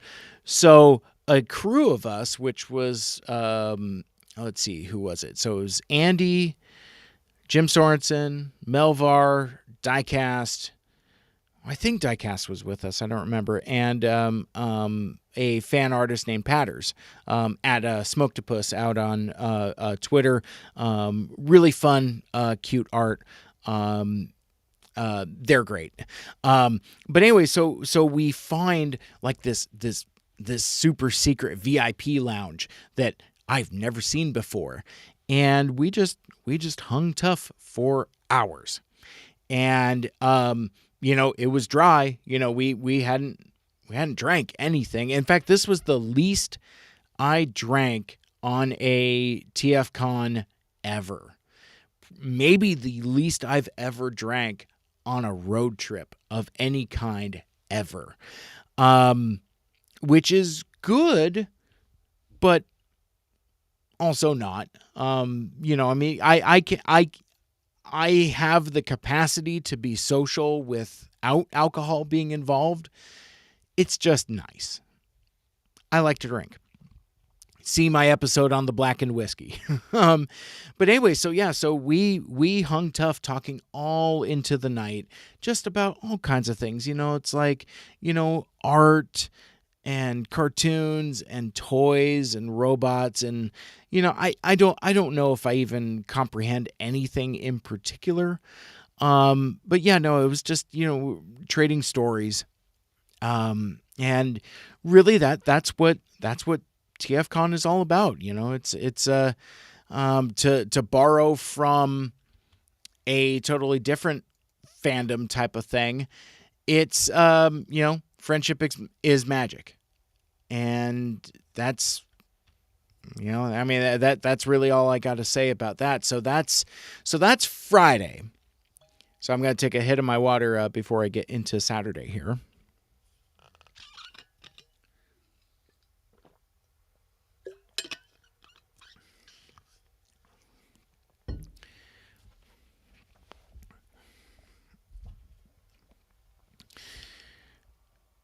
So, as you could imagine, I wasn't entirely eager to get moving early on Saturday.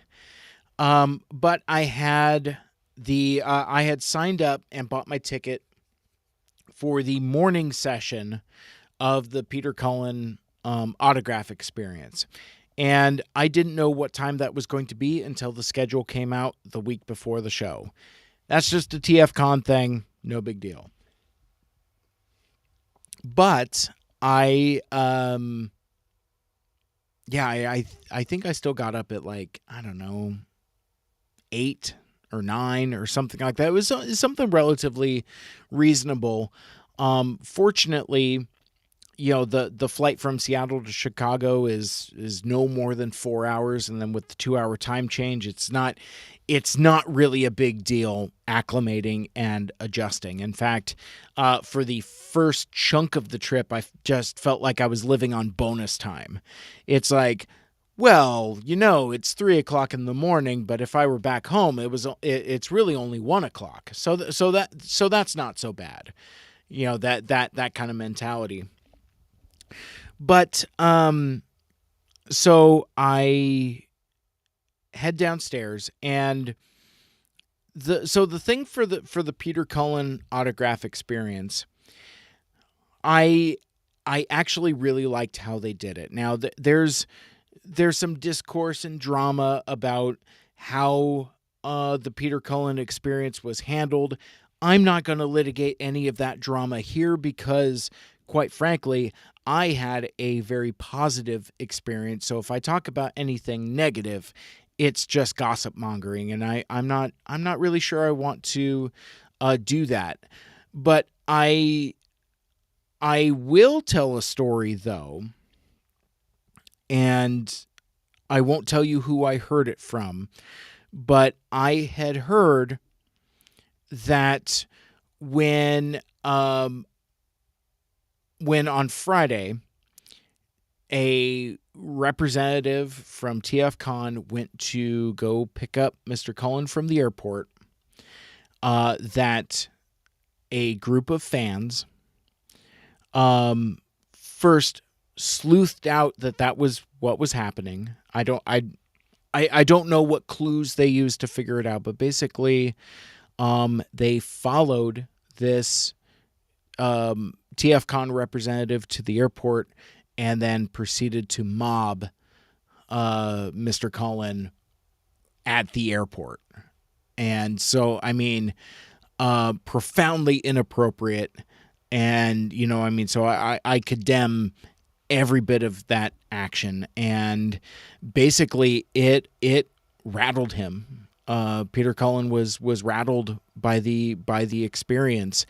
And I was told about tentative plans about how the autograph session was going to go. And I was kind of preparing for some potential disappointment. And I was telling these stories at the bar on Friday night, the night before. But basically, like the way that it was told to me was that the idea was to not have fans interact specifically with Mr. Cullen, that the item to be autographed would be handed to a TFCon volunteer who would then ferry the item over to Mr. Cullen's table on the opposite side of the room. Like, you could wave, hey, you're the Bomb and Phantoms, yo! I love that Optimus Prime. I'm glad you're my dad. That kind of thing. But and I was just like, I don't know if that's the experience that I signed up for. But I didn't get too upset about it, because you can't get upset about a hypothetical. So, but that is in the back of my mind when I'm getting ready to go through the Peter Cullen line. And this was always part of the plan, not a reaction, but like there's a lower level to the convention center that, to my knowledge, TFCon has never used before. Maybe that's where they had the trading card game, or maybe the customizing class. I don't know. I haven't done any of those things, so I couldn't say. But it's on the low. It was on the lower level, and basically, by the time I got there, so it's like, it was starting at 10, and I don't know. I don't know if it was any later than 10:30. Hang on. Pardon me a sec. I am gonna try to find my tweets, because I think, let me see if I can find when I posted it, because you may have seen me posting about it, because I took selfies from the line. The line for Peter Cullen is insane. 8:19 a.m. Oh, so that was at 20 after. Okay. So I was down there in the room by 20 after 10. And by then, and again, I've shared these photos on my Twitter, but basically there's a lengthy hallway that basically what they did was they wound the line around down one end, and then back down the other end, and then around the corner into another room. So at 20 after, I'm walking the length of this, asking folks, I'm like, where's the end of the line? Okay, keep going that way. Keep going that way. So I keep going that way. And I get to the end of the line, and I start panicking a little bit, because even though this was a separate ticketed event, and so basically what the way the Peter Cullen autographs went, and this again is part of some of the discourse and the drama that I have no commentary on, because I had no problems with my experience. But basically what had happened was when they announced Peter Cullen as a guest, it was announced that it was going to be a separate ticketed thing. And because of the way that TFCon's website is, it's not always the most intuitive. Let's put it that way. It gets the job done. And I think those of us that have grown accustomed to it and are used to it, it's no big deal. But if you're like a first-time TFCon visitor, I think there's a couple things that kind of rankle you a little bit. So I can appreciate that. But basically, like, when you went to buy tickets for Peter Cullen, you could get morning autograph session, afternoon autograph session, photo op morning and afternoon, or you could buy a VIP package that would include an autograph, a photo, and I don't remember if it was either guaranteed seating or front row seating, or I'm going to look that up here, or something for the Peter Cullen panel. I will have commentary about this event has ended. I can't look into it now. Damn it.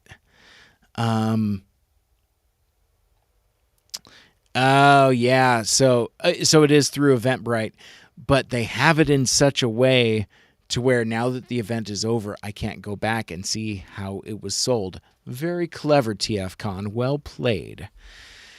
But basically, the VIP package, which was like $170, I almost threw down for it, but then I realized I didn't need a photo, because I don't have photos of other voice actors or celebrities. I'm not a huge photo guy. I am an autograph guy, but yeah, standing for a photo, I resisted the urge.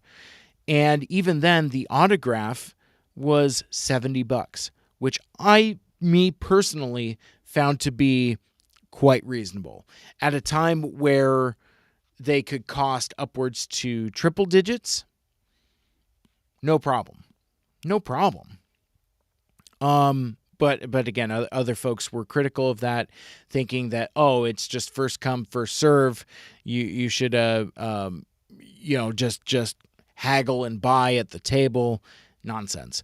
I'm an adult, and as I get older, if I can buy something ahead of time and then just go straight through, that's my speed. That's what I'm all about. So anyway, the line is insane, and I'm not sure how this is going to go, because I'm just getting a temperature of it, and I'm starting to think it's like, are we going to get through this thing? Are they going to be able to get through this entire lineup of folks in 90 minutes? Because I'm looking at the schedule with my line buddies, and I see that so the 10 a.m. Peter Cullen Autographs morning session, and then the next item at 11:45 was the photos. Actually, so I guess they just did. Oh, okay. I haven't paid attention to this because I didn't do it this way. So there was a Peter Cullen autograph morning session, Peter Cullen photo session at 11:45, and then after that, at 1:30, Peter Cullen VIP autograph and photos. So the combos, and then 3 p.m. the Peter Cullen afternoon session. So that actually kind of makes perfect sense, because the photo op was kind of combined and kind of squished right in the middle. Regardless, I didn't think that my group of folks that were getting autographs were going to get through by 11:45. But spoilers, we did. But I was in that line for the entire time. I think I got through at like 11:30, something like that. So, I all told, it was just over an hour. It felt longer, but I was in line for about an hour. And that's plenty of time to make line buddies. And there were folks in front of me, folks to my side, from the other line going the other way, and there were folks behind me.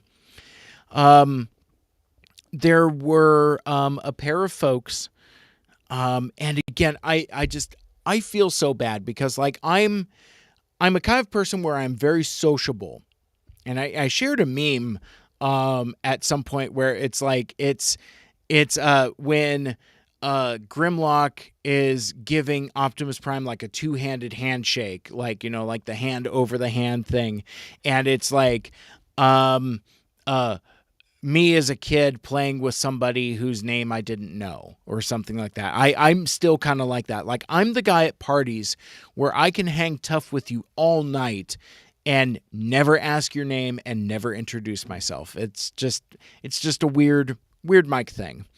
But anyway, there were these two folks. One was in a really cool human former Ratchet outfit, and the two of them, they had hand crocheted a Optimus Prime doll, and this thing was the size of a small child. In fact, actually, it was a large small child, very tall, very big, probably, I don't know, maybe about the size of my G1 Fort Max. It was huge. It was big, and basically what they wanted to do was to, after they had handmade this, to gift it to Peter Cullen. And, when you're line buddies with folks, you're telling all kinds of stories and just talking about things. And I had told the airport story, even though I probably shouldn't have. I don't know if that story was meant for public consumption. That's another thing. So if you're ever at a bar with me, like at a convention or something, and if you have specifically embargoed information or like a story that you don't want to be immediately told to either other people or on a dumb podcast or something, you need to tell me, because if you don't, I assume it's fair game. Like later in the weekend, I had a conversation with someone who knows someone who knows someone who's pretty connected at Hasbro, and there were a couple things that were revealed to me that I was specifically told that I cannot tell anybody. So check back with me in about a year to see if the things that I was told actually came to pass or not. I might not. I might know who the next Titan is. I might know what the next HasLab is. And so now I kind of have this cursed knowledge, and I cannot keep a secret to save my life. But this one I will. Anyway, I don't know if that was meant to be a secret or not. But anyway, we're just chatting and hanging out. And finally it gets towards the end of the line, and I was close enough to see into the room. And I was close enough to start to hear the sound of Mr. Cullen's voice. Now, during my experience, Peter Cullen didn't really say a whole lot. And when he did speak, he was very soft-spoken. I would imagine for a variety of reasons. One, he's very old. How old is Peter Cullen, by the way? I mean, he's no 90-year-old Ron Friedman, but he is 81 years old. So, very soft-spoken and just very gentle. But like I remember getting very excited as soon as I got around the corner and I could hear just a little bit. And I could see him. And I turned to my friends. I was like, it's him. He's here. It's gonna happen. And I was very excited. And again, my apologies. I have told this story several different times in several different places, several different ways. But I'm going to tell my Peter Cullen story again. So basically what happens is my turn in line comes up, and Josh is at the front end of the line and Trish is at the far end of the line. So he kind of ushers you in, she kind of ushers you out. And for more on that, check out the podcaster roundtable that include both Josh and Trish telling some of their stories. But basically, Josh asks for the item that you're going to have signed. I hand it to him. And I explain to him where I would like Mr. Cullen to sign on the poster, and I saw the variety of pens that Mr. Cullen had, and the thing with my Transformers the movie poster, I had also bought a pack of paint markers. So not Sharpie, it's not ink, it's paint. So when the person autographs it, it has a really cool look. It's very classy. In fact, I had learned that or saw that from the Star Wars poster that my aunt and uncle and cousins had gifted me, and I remember staring at those autographs and I was like, what is that texture? Because it's like it's raised and it looks really, really cool. And after doing some sleuthing prior to TFCon LA, I realized that they were paint markers. So I get a set and I get a robust variety. I have like a dozen different colors. And even talking to my new line buddies with the crocheted Optimus doll, I'm even trying to figure it out. It's like, what color do I want to use? It's like, I've got silver or this light blue, and they help me land on the light blue.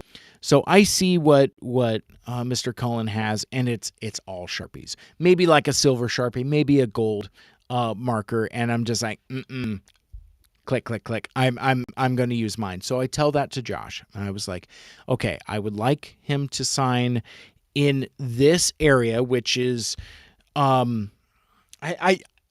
didn't want to bring it because, I'm here at work and I'm trying to minimize the amount of handling I'm doing with the poster. Anyway, so I didn't bring it, but I've shared it on my socials where the autograph was, but it's basically where Optimus Prime is, and it's kind of like on his arm, and so yeah, it's just kind of like here or here. He's opening the Matrix, so I guess it's technically like it doesn't matter. Anyway, I tell him where I want to sign, and I tell him that I want him to use my marker. Josh then hands the poster and marker to a gentleman that I assume is Mr. Cullen's handler or agent or manager or relative or something. Because it's interesting with the celebrity voice actor guests, handlers come in a variety of, sometimes it's a TFCon staff person, sometimes it's a TFCon volunteer person, sometimes it's a family member. So for example, when I met Sue Blue later, it was her wife who was there, collecting money and getting things ready. So I don't know who this person was to Peter. So he, this handler person, then slides it over to Mr. Cullen and says, he would like for you to sign here and use his pen. And he says, he's like, oh, and does the, I don't even remember what sequence this was in, because it has gotten a little blurry details wise. I mean, I think there is some blacked out type of thing. Just like when you're that excited, things kind of jumble. But I roll up to him, I extend my hand. He extends his hand back, and I give him a handshake. And I introduce myself. I was like, hi, my name is Mike, and I just wanted to say thank you. Thank you for everything that you've done for us in this fandom. It means, I don't think I said it. It means more to us than you'll ever know. I don't think I said that. I think what I said was, I said it means a lot to a lot of people. That sounds like something I would say, right? I told him, thank you for everything you do. It means a lot to a lot of people, and it means a lot to me. And he lets go of my hand, looks up, looks me straight in the eyes, just with these just kind, sweet, loving Canadian eyes, and just says, "You're welcome." And just like, it was in a lower voice. So he wasn't projecting. He wasn't like, "Roll out," or, anything like that. But it was just like, he's just like, "You're welcome." And those were the only two words that I heard from him. But my heart melted. I mean, that was so powerful to me. And so the entire experience was maybe 60 seconds back to back, end to end, maybe even shorter. And I I kept meaning to talk about this in the other conversations I've had, but like, the handshake was delightful. He was delightful. He was a treat. He was, at a time where I have even said, "Don't meet your heroes." This was a moment where that throws that all away. This is the antithesis of my William Shatner story, where I've talked about it enough before. Basically, my experience meeting Mr. Shatner wasn't satisfactory to me. Let's put it that way. But this was the opposite. Like, again, he was just just sincere and genuine. And so I roll up to him and I shake his hand, and he's older, but it just his.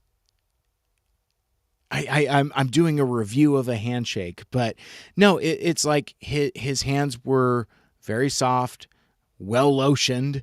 But the word that I've used when I've talked to my friends about it was grandfatherly, and meaning like, I don't mean to be graphic, but it's just like the way that the skin on the hand feels with an old person. I mean, I just remember vividly shaking my grandfather's hand, and just like, it was a very similar feeling. It was a tactile experience that was transportative, that I was not expecting. And it was just, it was, I made jokes about like, how it felt like, warm donuts, or, warmed butter, or, that kind, anything that's just like a warm, soft, pillowy, comforting texture. I think comforting is a more appropriate word, other than warm and soft. But it was, and again, just being able to look him in the eyes and tell him thank you. That's what I was there for. That's what was important to me. So at this point, I mean, I hadn't met Sue Blue yet, but like at that point, I could go home. I had seen Sorensen v. Friedman, and I had gotten my Peter Cullen autograph. So I was in a, I was in a really good spot. So, where was I at? Okay. So yeah, so that was Peter Cullen. Now, the thing also, so that finishes, and Trish kind of ushers me off. There's a side table away, so that you can let the ink dry on your items. And I had mentioned the folks behind me, and so I was a bit away, and I was more talking to Trish than anything, just kind of, getting her temperature. I'm like, this is a pretty cool experience. I'm glad it all worked out. But while that is happening, while I'm talking to Trish, the folks present the crocheted doll to Mr. Cullen, and I didn't hear all of the conversation, but basically, like, it was like, they start crying, and then he starts crying, and even from where I was, because like I was deep in my own feels. I'm not going to say I cried. I cried at Clerks 3, but I didn't necessarily cry when those nice folks gave the hand crocheted doll to Peter Cullen. But I was getting really throat lumpy, because it was just like it was just, beautiful moments of, fandom and expressing love and affection for this person that means so much to so many of us in this fandom and in this space. And it's an experience that I'm gonna keep with me forever. But that did take up a huge chunk of my morning. And by the time I got back up topside, I saw the weirdest thing. People were still in line for the registration. Like, I had just told you a while ago about the Friday night registration thing, and usually that's it. But there was like a whole lineup of folks that were Saturday only, or had just gotten in on Saturday. And it's just like, and I didn't even forgotten that the show floor doesn't even open for quote unquote general admission until like noon, whereas it opens at like 9 for mass people. But I had thought about going through the dealer room. Now, I think maybe, I don't remember the time. Like, have you experienced lost time? No, I think I did one lap through the dealer room, and it was packed. I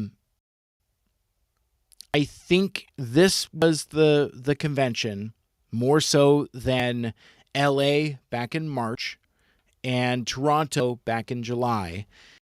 This is the one where the fandom has universally said, we're back. And it's okay to go back to doing conventions and to doing the things that we had previously, including packing out the dealer room. It was nuts. So I think I did one lap. I think I had seen Ryan King and hey, but I don't remember. But then at what time was it? Noon. So at noon, there was the other panel I wanted to see was it was a G1 panel, Generation 1 panel featuring Sue Blue, voice of RC, Paul Eiding, the voice of Perceptor, and Ron Friedman, the writer of the Transformers the movie. Kind of an odd, eclectic mix, but those were kind of that Generation 1 representation, aside from Mr. Cullen, and he had his own panel much later. So that was kind of what the representation was there. And it's you got to be careful. Maybe if I were to do another version of my TFCon 101, when choosing which panels to go to, you probably have to take a closer look at the actual panel description. So this one is Q&A with Paul Eiding, Sue Blue, and Ron Friedman. If it is just a Q&A panel, that means there's no moderation, and it's, so maybe the panelists might tell some stories, or maybe like a bit of introduction, like for example, Bob Budiansky, who wrote all the character bios and laid a lot of the groundwork for the Marvel comics and a lot of the G1 stuff. So he does a Q&A panel, but he also has like a lecture presentation of, kind of like, where he was at, why he came up with did, the fact that he doesn't know anything about Transformers past what what he wrote. But anyway, I'm always a little leery when it's just straight Q&A. And this was a straight Q&A, and there were some questions that were good, but the thing that I wanted to capitalize on, what I thought I wanted to get, is I don't know if Ron Friedman and Sue Blue have been on the same panel at the same time, or have even met or been in the same space at the same time, because one of the things that is important to note about Ron Friedman and his contribution and writing of the Transformers the movie is that he created the character of RC because he wanted to have female representation. And Hasbro fought him at every turn, saying, these are toys for boys. Boys don't want girls. And Ron breaks it down and says, well, I have a daughter and she's into this stuff. I tell you, I mean, we have to have a female character. And they fought, and as the story goes, Hasbro relented, and thus RC was created. Now, stuff that I have been critical of is I mentioned that Ron Friedman is still very much an old-timey Hollywood thing, or old-timey Hollywood type of guy. And if you read the second draft of the Ron Friedman script for Transformers the movie, his treatment of RC is not especially great. It reminds me, actually, and I just now thought of this, it reminds me of Stan Lee's treatment of Sue Storm of the Fantastic Four, where it's like, I don't think either of these guys, Ron Friedman or Stan Lee, really knew how to write women characters especially effectively. So there is a side order of misogyny that goes with it. Now, whether it's accidental or intentional or just a product of the time, regardless, there's tinges of it kind of there. And even as she presents on the screen, RC in Transformers the movie is shown to be tough and capable and caring, compassionate, empathetic, all of those things. But she also gets grabbed by the wrist by Springer. She also almost gets left behind by Ultra Magnus, and then gets grabbed by the wrist by Springer again. So there's a weird dichotomy, and how much of that comes from Flint Dille, how much of that comes from Ron Friedman, tough to say. But I just know that in the Ron Friedman script, there's a part where RC says, well, I'm just a she-bot, but, that kind of stuff. I've been harsher than I needed to be about the postmodern recontextualization as Ron Friedman being a Transformers feminist icon. I kind of scoffed at that, but the more that I've thought about it, the more I fine, I'll co-sign that. But what I was looking for in the panel, oh, and by the way, also, it's like, well, wait a sec, RC didn't appear until Transformers the movie. What about one and Fire and Moonracer and all of Chromia, all of those female Autobots. Transformers the movie was written before season 2. Now, granted, there were various drafts that came along, but the character of RC was created before Alita 1 and all of those other characters. So she's the first, even though she didn't appear until like a year later. It's just kind of interesting how that goes. So I would imagine that once Hasbro had bought off on the idea of having a female Autobot in Transformers the movie, somebody, possibly Flint, was like, hey man, why don't we introduce them in the context of the cartoon? And maybe that's how that happened, maybe not. I don't recall off the top of my head. But what I wanted to ask, and I didn't phrase it very well. So I got in line for Q&A. And I was like, okay, well this is a question for Ron and for Sue. More or less trying to get them to talk with each other about not just the creation of the RC character, but also the importance of female representation in Transformers. And I think I did myself a disservice in retrospect, thinking about it now. I did myself a disservice because I don't think I needed to ask about the origin of RC, because I already knew why Ron Friedman created her.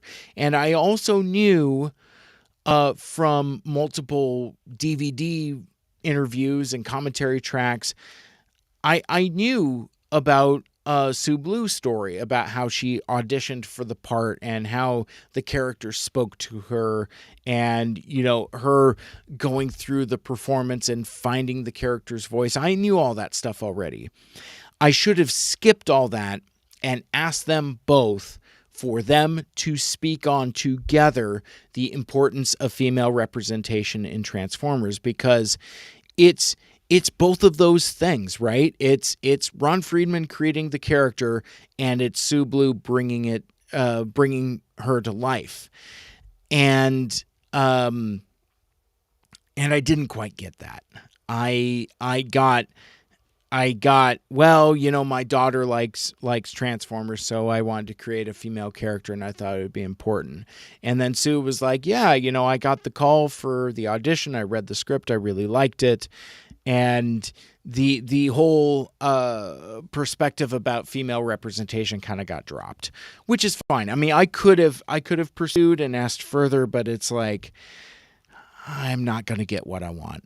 And I think that's kind of my ongoing frustration and struggle with regards to Ron Friedman. It's like, I think I keep looking for something from him that I'm not getting. And that is a uniquely me problem. That is not anything critical of the way that he presents himself or whatever, but it is my interpretation of what I think I want.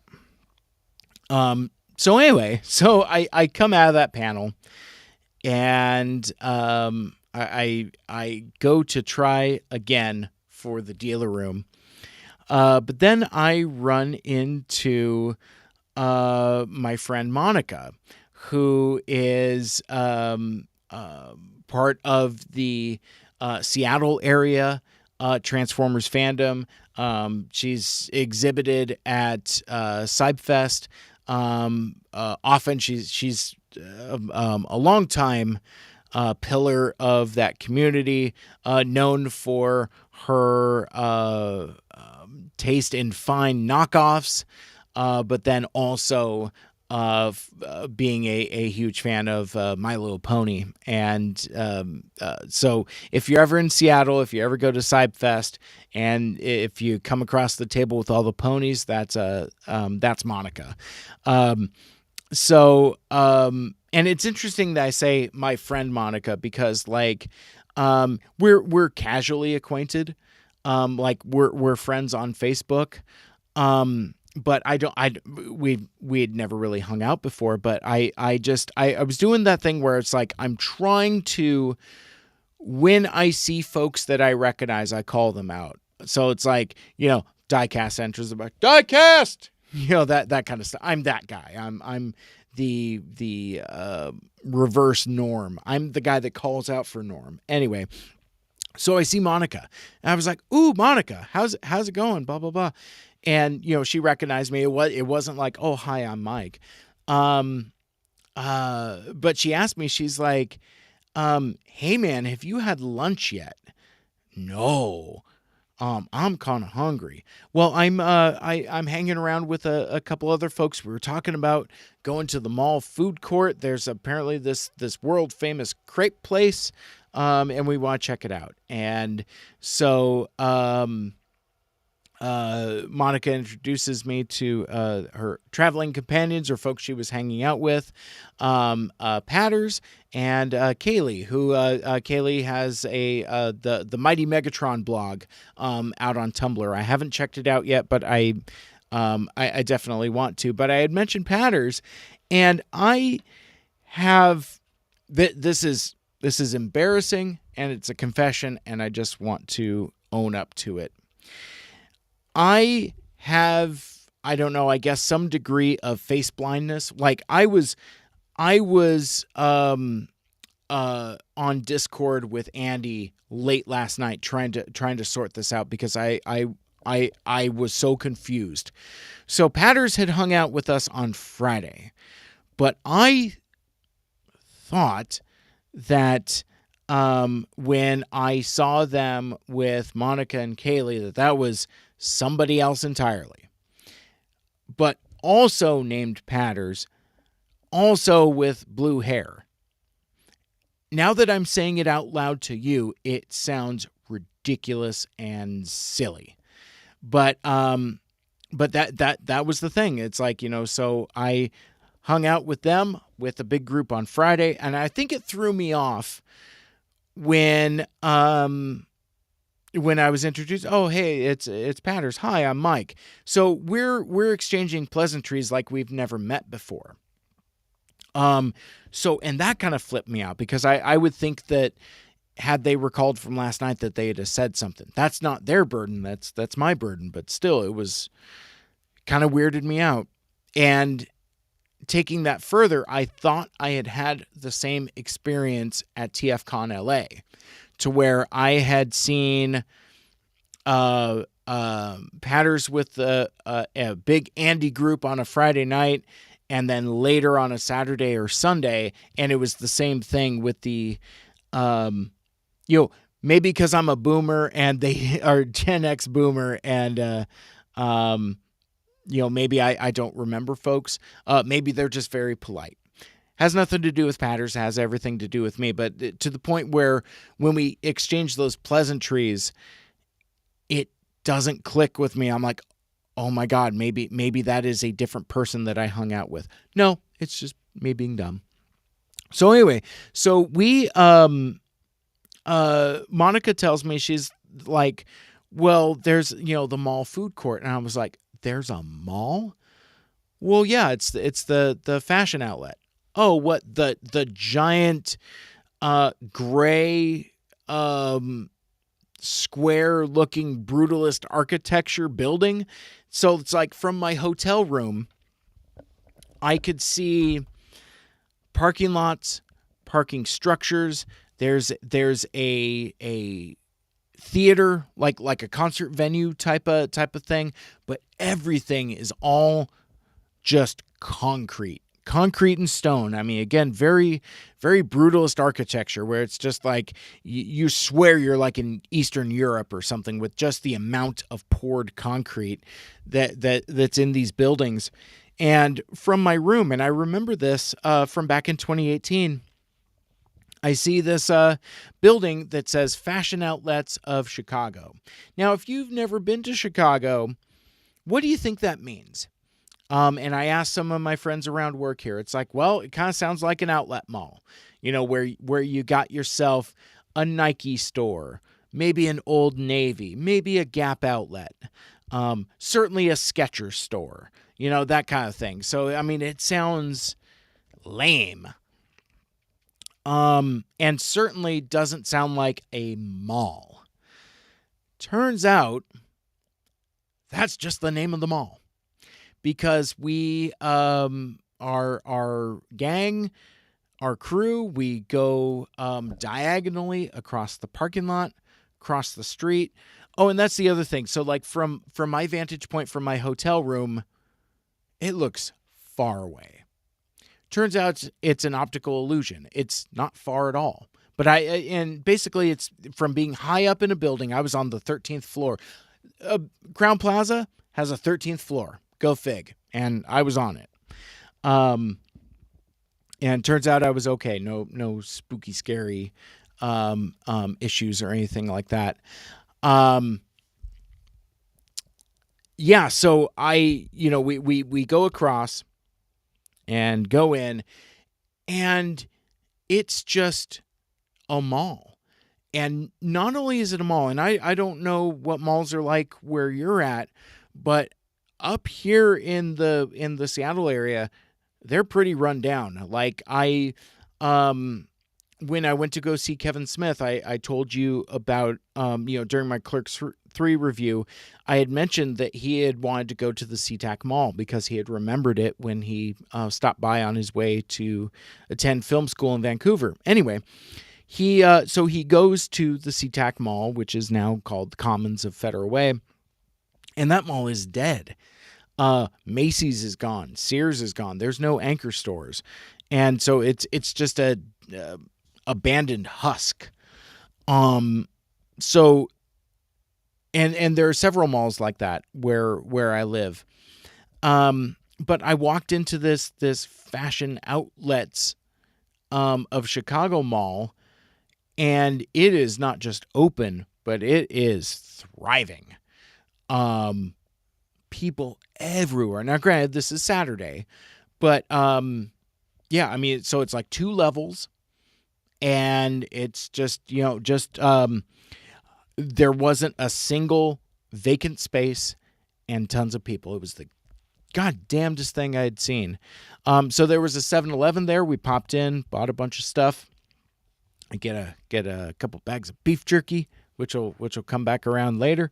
And then we find, ironically enough, the Crepe Place just around the corner, and we had just such a great time. And it was interesting because, like, the different ages, I would assume, imagine that Monica is close to my age in terms of, like, experience with the fandom, whereas Patters and Kaylee are on the other side of the spectrum. So one of our we had so many great conversations. Like, we were talking about what we think is going to happen in Earthspark, and just kind of like having just so much speculation, and just saying that, heroic Megatron real. I didn't have that on my 2022 bingo card, but inevitably we start talking about the more wacky season 3 episodes, and we talk about the difference between Megatron and Galvatron, and saying, like, how different things would be, because I mean they're fic writers also, so. And I've talked about this before, being around fan fiction writers has really opened up my imagination to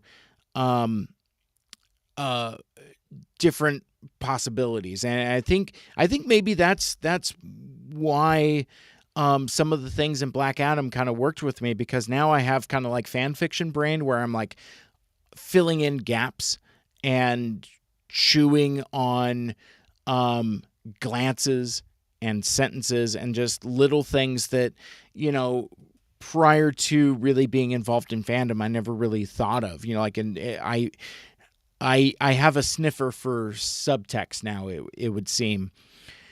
But anyway, we were talking about season 3 and the dichotomy between Galvatron and Megatron, and it was all brought up because Patters had brought up this a picture, a screenshot of Carnage in C minor where it's Galvatron and Cyclonus holding hands.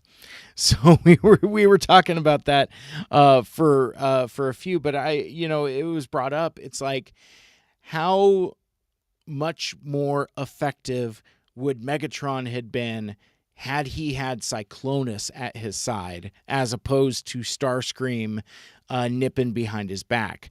Conversely, how more effective Galvatron would have been had Soundwave had a more prominent role in that command group, because Soundwave gets really sidelined, and he was basically kind of like the second, third in command type of thing. So it was just some fascinating discussion. But my favorite conversation of that was that where Monica and I had both grown up with and had a lot of affection for the original Marvel comics. And whereas with younger fans, that's kind of a blind spot. It's like, some folks have since picked up reprints or have experienced the issues. But like we were talking about the we talked about a variety of individual issues, including the death of Optimus Prime, where it's like, oh no, I accidentally killed NPCs. Oh, you got to blow me up. But one of my favorite stories, and it is genuinely one of my favorite Transformers comics from that era, is when Megatron gets stuck in gun mode, and this low level thug, just small time crook, finds gun mode Megatron, and Megatron's like, I can't transform, but hey man, let's go do crime. And so it's the entire issue of this dude just like robbing banks and taking out competing mobsters, and it's bonkers. It's just bonkers. But yeah, who knew? The fashion outlets of Chicago, turns out, is a thriving mall that is just a few minutes walk away from the Crowne Plaza Hotel where TFCon was. We had a great lunch. The crepes were indeed world famous. I just got a plain one to go with my ham sandwich, but very decent lunch. And then from there, back to the dealer room, to which I made, well, I don't know if it counts as my first purchase, but it's the, after being on the live stream for 2 hours and 32 minutes, I'm going to show you my an item that I bought. Mike has joined the chat. Looks like like a half hour ago. Sorry, I was looking at a different screen.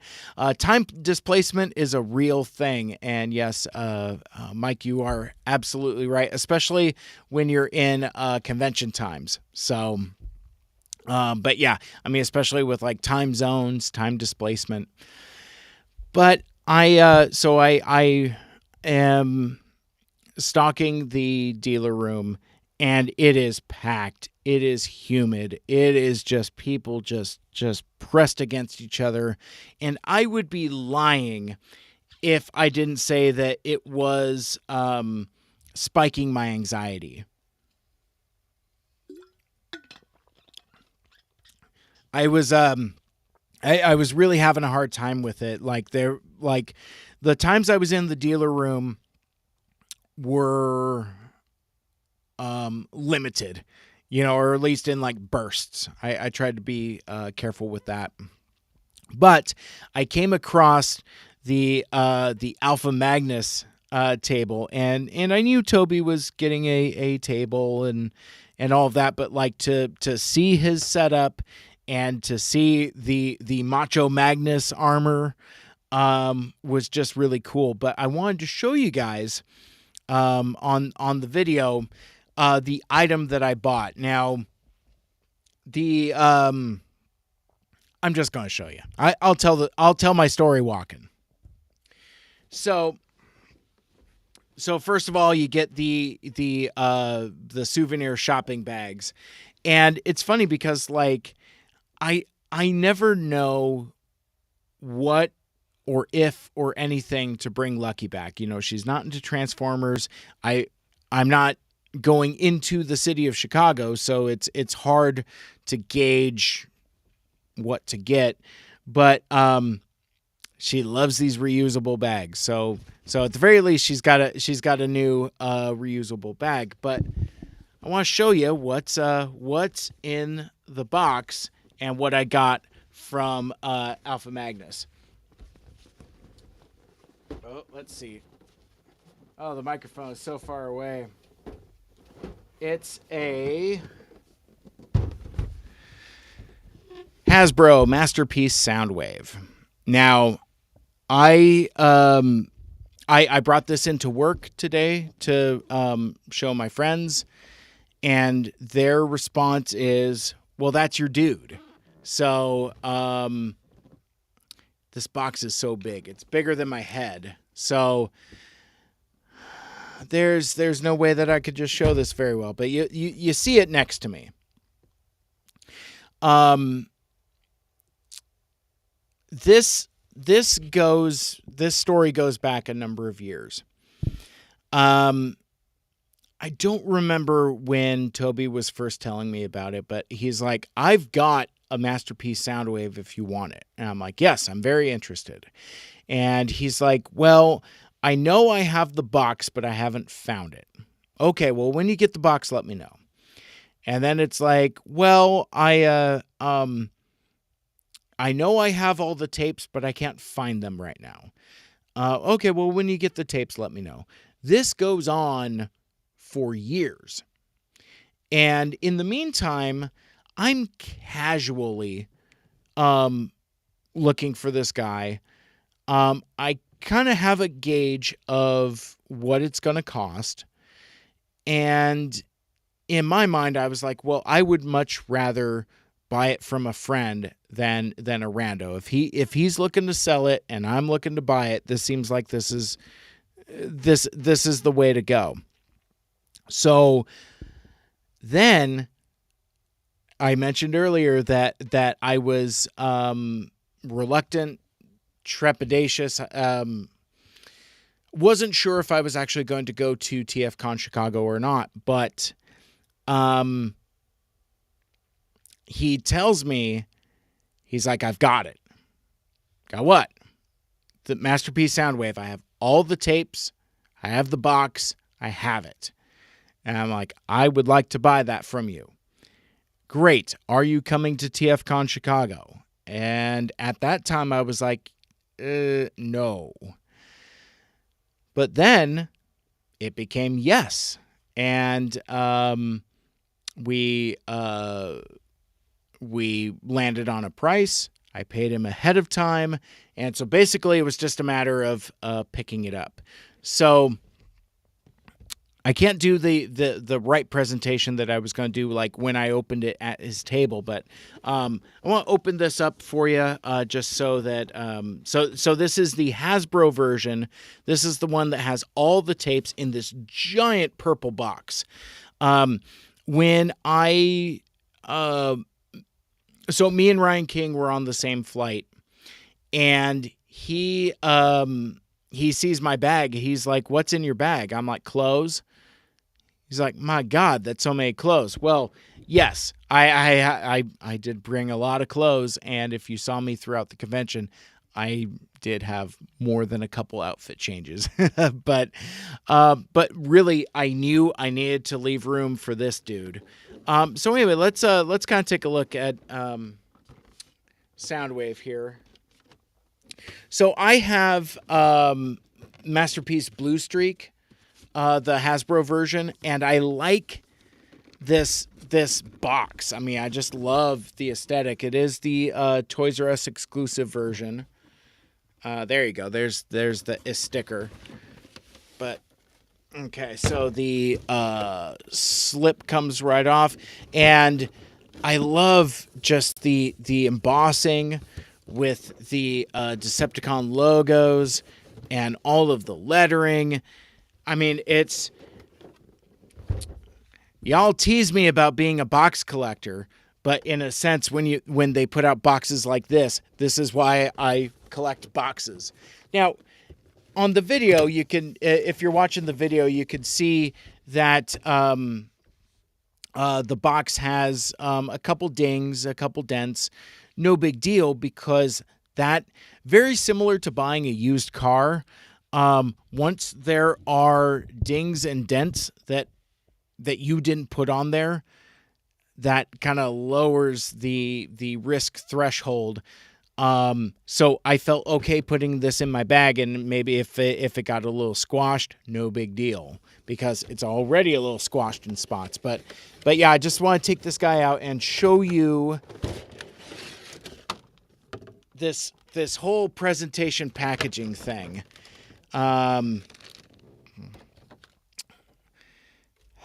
see. I'm gonna try to adjust the camera a little bit. There you go. So yeah, so there he is, just a Masterpiece Soundwave in the tray. Aggressive use of plastic on Hasbro's part. Man, I mean, I could see now why they would want to go to kind of plastic-free packaging, because I think they used it all up on these Hasbro Masterpiece figures.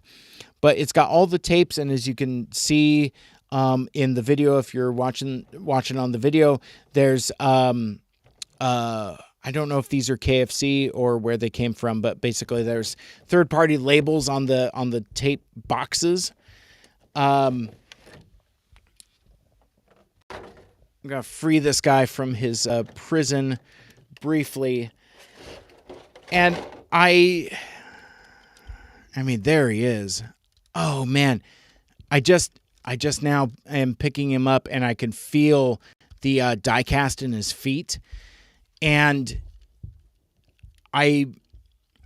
there's discourse about what is the superior Soundwave figure. You know, a lot of folks are bonkers for the Fans Toys, or not Fans Toys, acoustic wave figure. And I saw it at TFCon LA, and really the price that I saw it for was kind of comparable to what I ended up paying for this guy. But I passed on it because I want this. Because at a time where the toy collecting fandom is obsessed, hung up with cartoon accuracy, this to me feels like a adult orientated a new version of the original toy. Because, like, you know, the original Soundwave figure was very basic, but like there's so many. I haven't converted him. In fact, I haven't, like, you know, taken him out of the box for too terribly much. This is probably like the most I've held him, but he's hefty. I just love the heft on this dude, and just the details and the shade. It's the right color of blue. It's the right color of silver. I like that he's got the pins on his hips, and he's got the die-cast feet. This reminds me of an adult version of that classic Soundwave. So it's just for the aesthetic feel. It just I got light piping in it? No. His yellow eyes look like, almost like it's got light piping. But anyway, I really like this figure, and I haven't even turned him into a rectangle yet. Whereas I feel like the Robot Paradise, not Fans Toys version, is maybe a little too over designed. And I think that's what we're seeing in premium third party now, is where something is trying to emulate a simplistic design ends up being over designed to achieve simplicity. So this guy's got all kinds of panel lines, and he's, he kind of greebly in spots, but again, it evokes the original toy. I have plenty of affection for cartoon Soundwave, but this Masterpiece Soundwave feels like an update of the classic toy. And again, that's why I want him. That's why I'm happy with him. And I'm very happy with this figure and with this purchase. But then my friend Alpha Magnus is he's a very caring and generous dude. And not only did he give me a really good screaming deal on this, but he also threw in a couple extra gifts as well. He threw in the KFC. I forget what these guys are called, but basically it's I don't know if they have a subgroup or whatever, but it's basically Beast Box and Squawk Talk, the third party versions. In this case, it's Bee Box and Bird Bomber, but they combine into that robot, and they fit in perfectly aesthetically with the other Masterpiece cassettes. It's all the same size, very similar engineering, brilliant. That was it was interesting because he told me he was going to throw those in, but it didn't occur to me what that meant until after I opened the box and these guys just come out. I was like, "What are these?" And he's like, "Oh, well, those are the KFC tapes." Oh, thank you. But no, so yeah, Alpha Magnus is a really good dude, really good friend, very generous. And if you have the opportunity to support him, he's doing working on his own lineup of toys. But yeah, time and again, he's been very generous, and I'm very thankful. Yeah, good friend, good dude. But anyway, yeah, so that's what that was. I wanted to show off Masterpiece Soundwave here because, one, it was a figure that I didn't show off during the podcasters panel with the transmissions folks. I was too busy showing off Starscream's throne and Sideswipes and all of that. But I kind of skipped that whole story. One, because I didn't want to cart the box around. I had already packed it up at that point, but also I didn't think I was going to be able to get through it concisely, and I have not. So, but no, I'm just I'm really pleased with this dude. I'm really excited to have him in my collection. So that's Masterpiece Soundwave. I then met Sue Blue, got her to autograph my poster, and I told you previously about my Peter Cullen story where I had shaken his hand, looked at him in the eye, and said thank you, and he said, very gently, "You're welcome." I did the same thing with Sue Blue.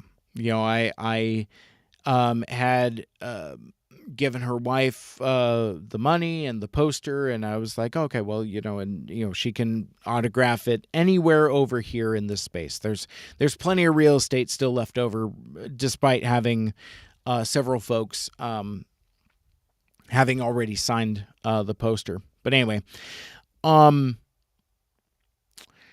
I did the same thing. I shook her hand. I looked her in the eye. I was like, thank you for bringing this character to life. It means a lot to a lot of people, and it means a lot to me because I like RC quite a bit. And I think the more that I've interacted with my friends in the fandom, I think she's growing on me even more.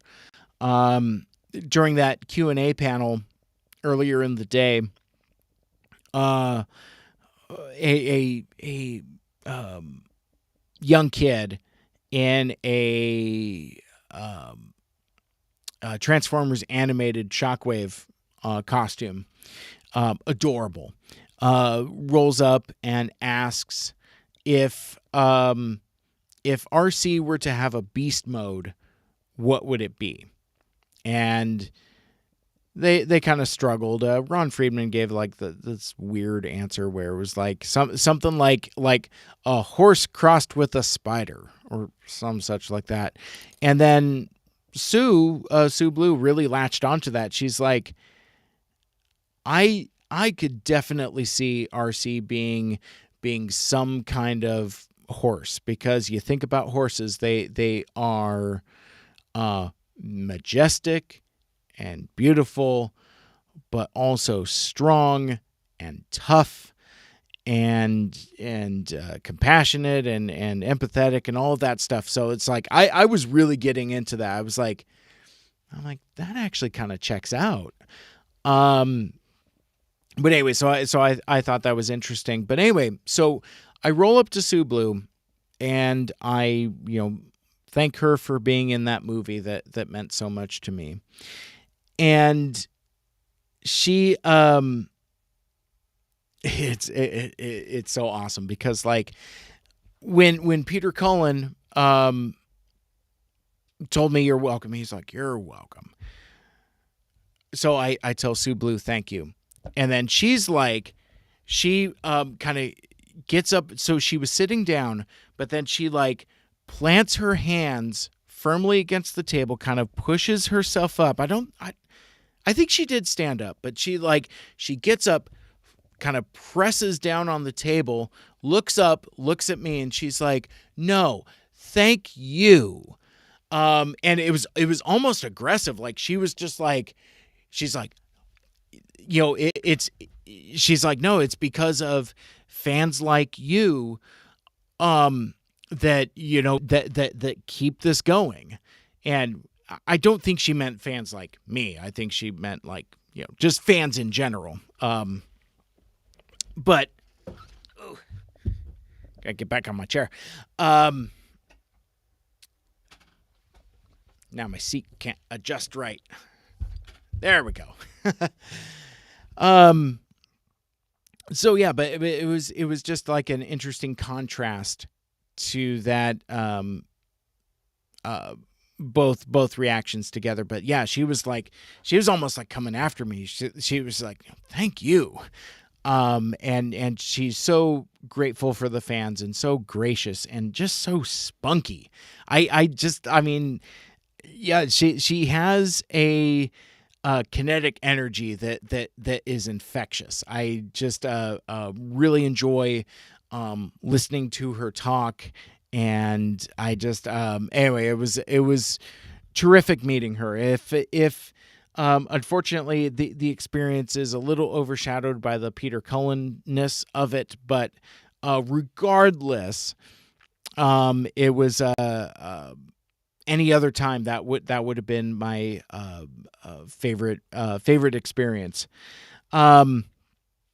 Also, speaking of toys, and again, I've already talked about this a lot on the transmissions thing, and I'm going to talk about it again. But since I have it over here, I did get myself my last side swipe. Behold, covert clone sideswipe of the Alpha Strike Counterforce, along with his little buddy Trenchfoot, the Battle Master, and he does have that cool blast effect there. But yeah, this is it. This is the last one. This is the last of the War for Cybertron sideswipe molds. All of the variants, all of the mold mates, all of the retools. So coming up soon-ish, I'm going to do a video where I will present to you my entire Lambro army, and I will tell you the stories of each and every one and where I got them, and I'll do like a mini review and compare and contrast, because for being the same guy, there are some significant difference. I love this figure. I'm glad I didn't give up trying to get it, and I'm glad instead of I was on the lookout for just Sideswipe. I didn't really have interest in the other stuff, but now that I have the Battle Master and that he's got the same colors, you probably saw me post it on Twitter where it's like, never speak to me or my son ever again, because Trenchfoot, his coloring is very complementary with the red and black of G2 inspired Sideswipe here. This is a great figure, terrific paint applications, and I really like it. If it's one of my favorites. But I will discuss that more in a future video where I talk about all of the Super Sentai Lambo Ranger army that I have, which I believe stands 12 strong. So, but I will sort that out. So we wrap up the dealer floor, and it's off to the bar. And we connect with so I'm reunited with Caleb and maybe Aaron, maybe Ryan. I think they all came later at different times, but more importantly, Jay Soups is there, and that Josh was a dude that he and I have gotten pretty close on Twitter. He's become a real fan of my podcast in addition to Autopod Decepticast, and has been so supportive of the stuff that I've done. He's like, he was so complimentary of the Blackened Whiskey review episode, and that stuff is just so encouraging. In this community and what we do and friendship, and it's just so important. So like that was a dude I was really excited to get to meet and to interact with. And he apparently there's a we did shots of Malort, and I don't know if you're familiar with Malort, but I have. And it's interesting. So, Josh, if you're listening or watching, I'm on the Wikipedia page, and the story here is a little different than the story that the bartender told us. So, apparently, it's a Chicago thing, and the bartender at the Caddyshack Sadness restaurant pulls out this bottle, pours shots, and you just shoot it. You don't sip it, you don't savor it, you straight down. And basically the story that the bartender tells has to do with, like, it was a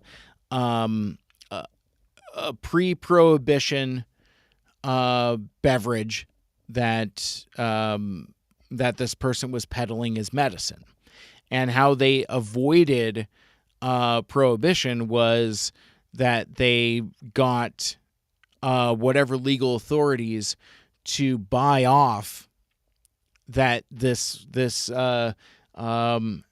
real bitter citrus grapefruit Malort liquor was indeed medicine. So let me read from the Wikipedia. Basically, In the 1930s, Carl Jeppsson, who is a Swedish immigrant to Chicago, began marketing his homemade brew. He sold it from door to door for medicinal and other purposes. One legend says he preferred the strong taste because years of smoking had dulled his taste buds. Attorney George Broad purchased the original recipe from Jeppsson and created the famous Jeppson's Malort testimonial that once appeared on every bottle. I don't know what that means. It was made in Chicago until the 1970s, and the company has changed hands a couple times.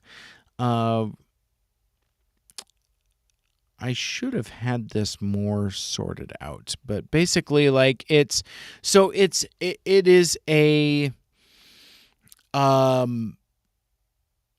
let's see. Jeppson's Malort is named for Carl Jeppsson, a Swedish immigrant who first distilled and popularized the liquor in Chicago. Malort is the Swedish word for wormwood, which is the key ingredient in Basque, a bitter-flavored type of Swedish liqueur. Malort is known for its bitter taste. It can be found in some Chicago area taverns and liquor store and is growing in popularity there, but it is hard to find elsewhere in the United States. So basically, yeah, so it is a Chicago-centric, Chicago-specific thing, and this dude happened to have a bottle underneath the bar at the Caddyshack Sadness thing, and we had it, and my immediate response was, I don't know that I hate it. So it has a very tart, bitter grapefruit tang to it, and it just kind of lingers. It does kind of have a medicinal texture or quality to it. I would not want to drink more than a couple shots, and we ended up having a couple shots. So it was cool hanging out with Josh. Great dude. But then we had dinner plans. The Mike Seibert Radio podcast and the Autopod Decepticast were going to meet with a couple of our friends at something called the Sugar Factory. I don't know if you heard of the Sugar Factory before. I certainly hadn't. We were meeting with our friends, local area cosplayers of Bono and Mandy, and they couldn't make it to the convention, but they wanted to hang out with us and were available for dinner, and so they show up in full costume. Mandy was in, a Human Former, Rodimus inspired get up, and Bono was rocking the Human Former Starscream with the crown. And skipping ahead, when we made it to the Sugar Factory, there's like a candy throne you can sit on. I did not think to bring my Starscream throne for folks to play with, interact with, and sit on, which was silly. I feel real dumb, but I'm kind of going all over the place. So Ryan tells us, like, sometime previously, maybe even before we left for Chicago, that that we were going to have dinner at a Sugar Factory, and it's just like, okay, whatever. But then we leave. And again, we've had a couple shots of Malort and a couple other beverages as well. So pre-funk was in full effect. We head out, and I have no idea if we're getting a ride share or a car, or even where this is, or even how far it is. Remember when I have said previously in the past that a piece of advice is to do some research about the surrounding area of the conventions. Figure out where the restaurants are. figure out where the store is, figure out where you're going to eat. I am 2 for 2 on not doing that. Twice. So in 2018, I didn't even leave the convention premises. And I was kind of prepared for that this time, but then my hand was kind of forced with the closure of the visibility bar and Cadillac being such a nowhere scene. But where anything was. Meanwhile, my buddy Anthony Bricali, TF.info, is soliciting me and Miguel from Steel City Bots, oh, you gotta go check out Kuma's, this burger place. That one I did look into, and it was a bit out of distance when you don't have a car and trying to save money on ride shares. So anyway, no Kuma's, but we all leave to make our way towards the sugar factory, and Ryan is in the lead. He's kind of like the whole ringleader of this whole thing, and he starts walking. We start following. We're kind of heading towards the mall. Now, I know from earlier that there's a mall. But then he's like, okay, well, let's go this way. And we start drifting diagonally across the parking lot. And I'm just like, where are we going? Are we getting a car? It's like, what is, are we going to get there on time? We cut across diagonally. We go through the parking garage. And we turn a corner, and I see these bright lights. And all I see is bright lights, restaurants, lots of restaurants, like a bowling alley, a theater, a comedy club. It looks like goddamn downtown Disney. It looks like goddamn Universal City Walk. And in the center of it is like this oval pad that presumably in the wintertime will become a ice skating rink.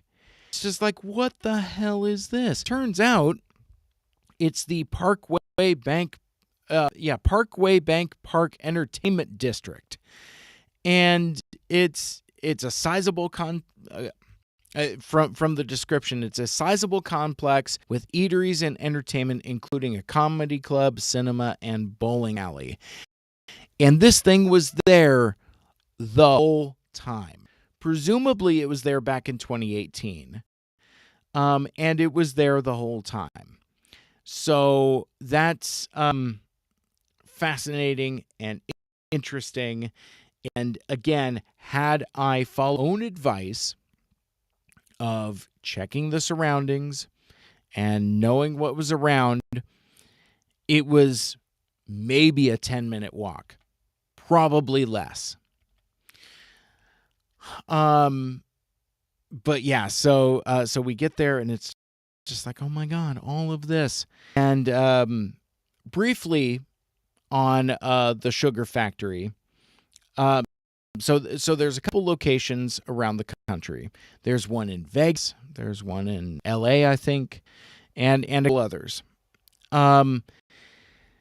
It's loud, and it's definitely something from the mind of a TikTok influencer, presumably, because it just screams ADHD influencer brain. It's loud club music. It's disco balls. It's light shows.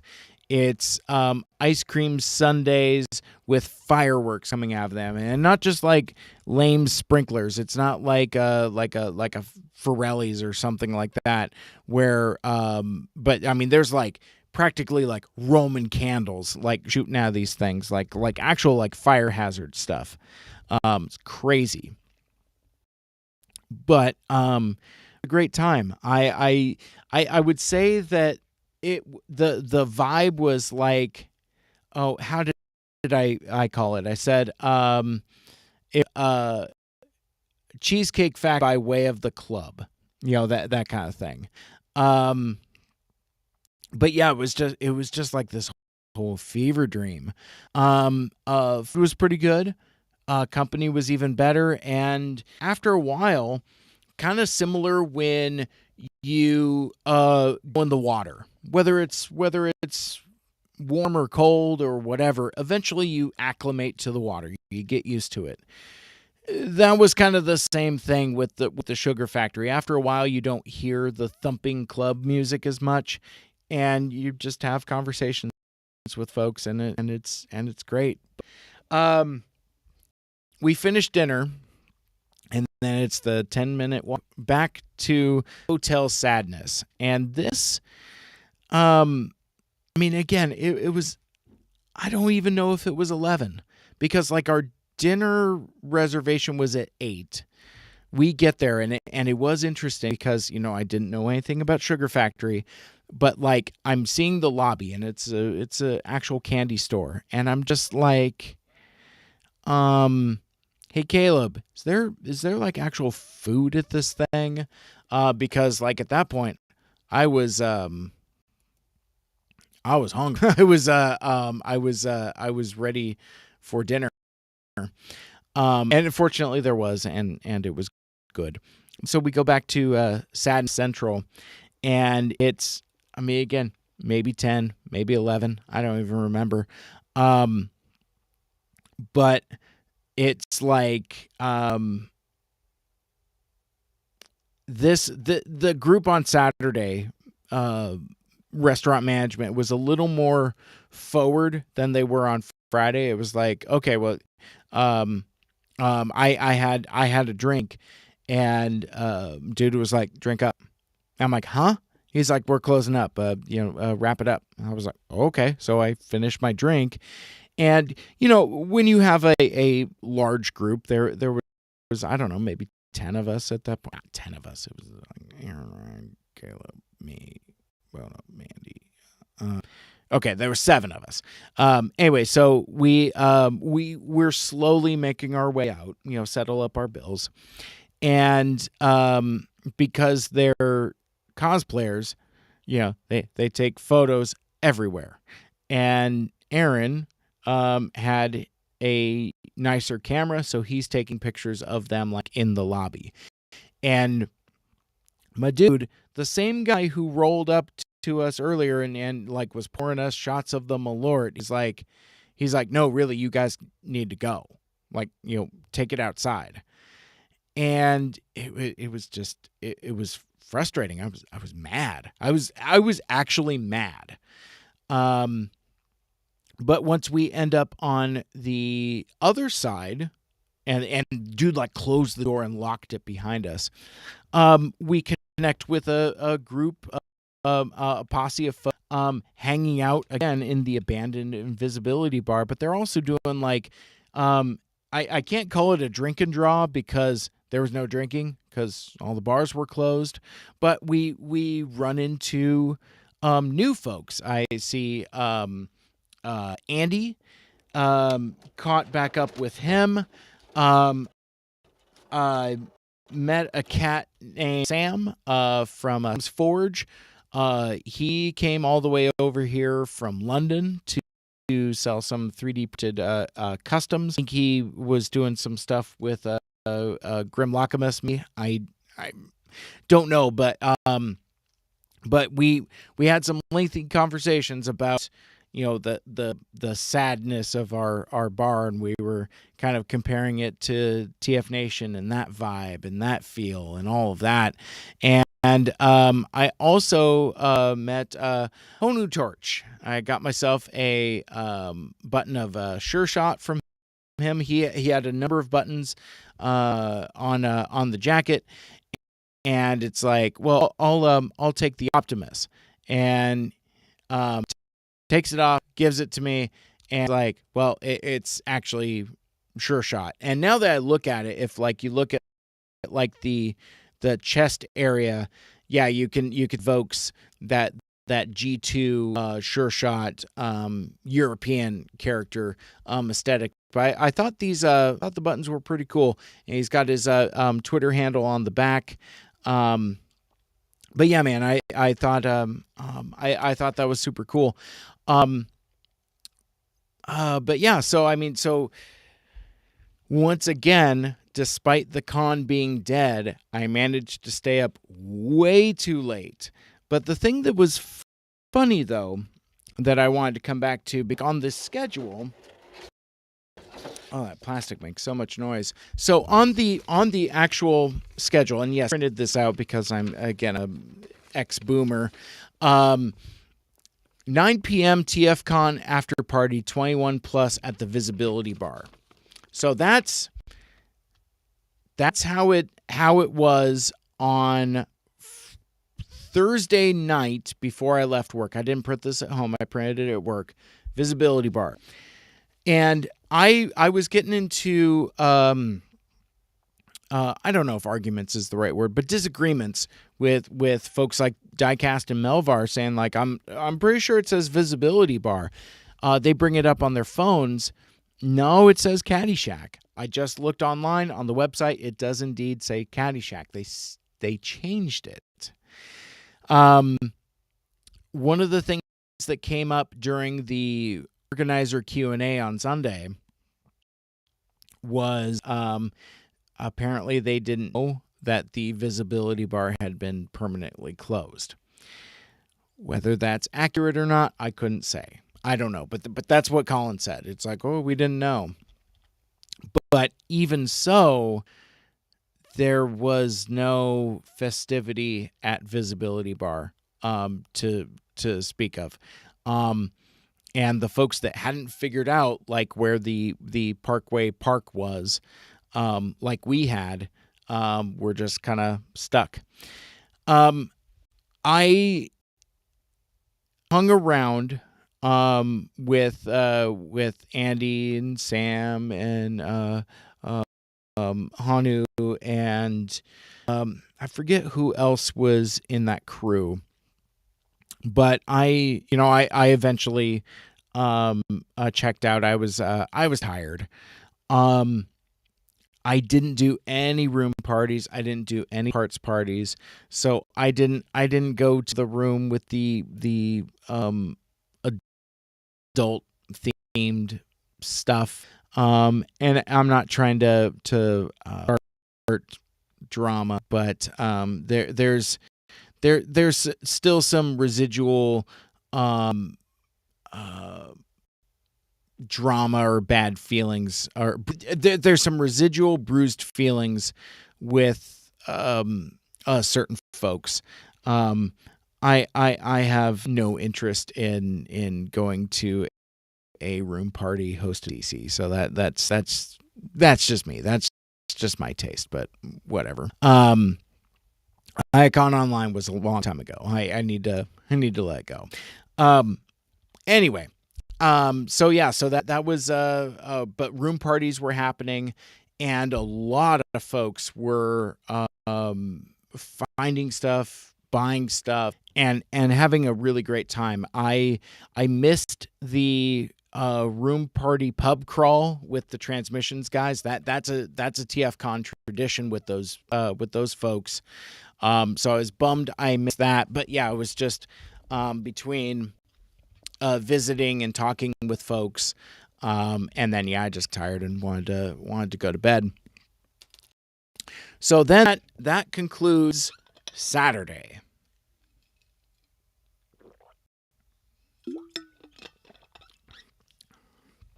I knew I had a lot to say, and I knew I had a lot of notes.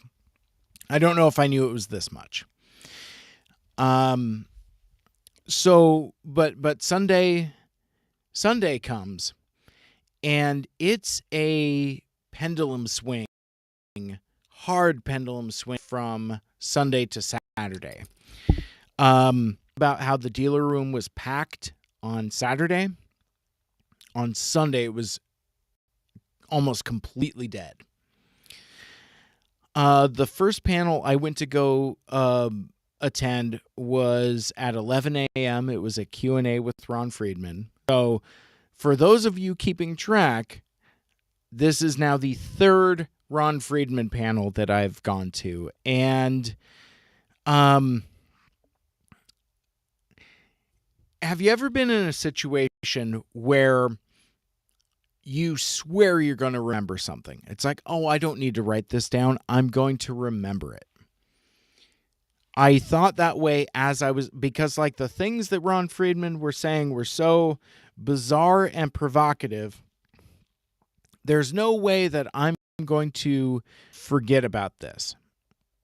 3 days later, shoot, even the next day, I've kind of forgotten. But my buddy Caleb caught up with me. We watched a chunk of that panel together. When did he tell the Wells story? I've lost track. He tells that story all the time, so I don't know. But like he had he had told a very personal story. Actually, it's knocking loose now. He had told a very personal story about why he was a feminist. And again, as I said earlier, I kind of rejected that notion, but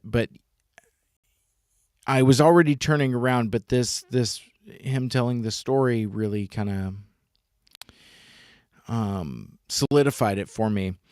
He was telling this story about, so his father passed away when he was relatively young, so it was just him and his mom.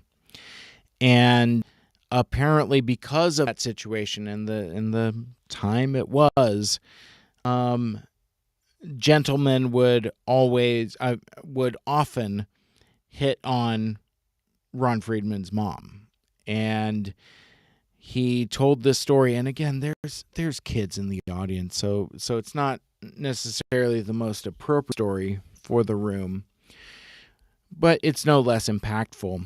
He tells the story about how the plumber, the milkman, or somebody was more or less trying to force themselves on his mom, and he gets a baseball bat and starts defending his mom and himself.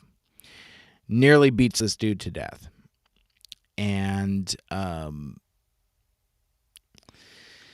it was just one of those things where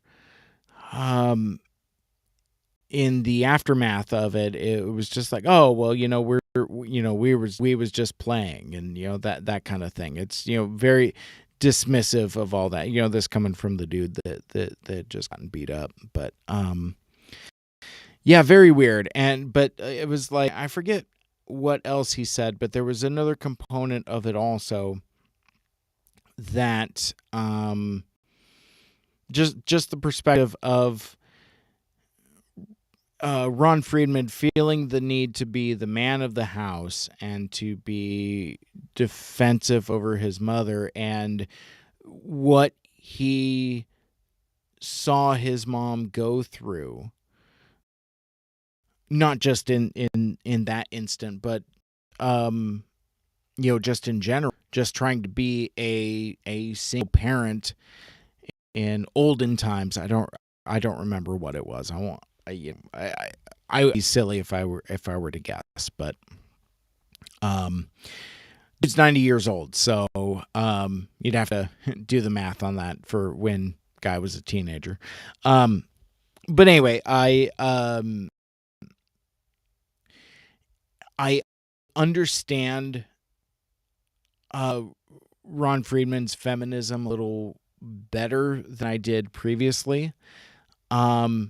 Because I think anybody who's been raised by a single mom can relate and can understand with that.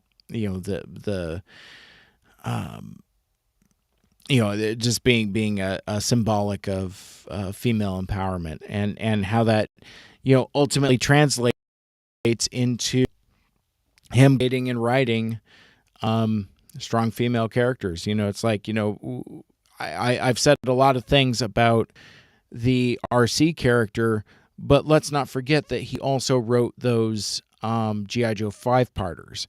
And G.I. Joe, Real American Hero, is filled with terrific female characters. Scarlet, Lady J, CoverGirl, Baroness. Just to name a few. And the thing that was always cool about the female Joe characters is it didn't feel elbow-edgy. Like Scarlet was just an intelligence officer. It was just like, it wasn't like, oh man, it's a whole woman. Whereas even like RC kind of feels that way because she's very pink, and she's very much the Smurfette of the group. She's very much the girl transformer. Whereas the female Joe characters never really felt like that. There was more of a authenticity there. But anyway, after that panel, I went to go record with the transmissions guys. More dealer room. I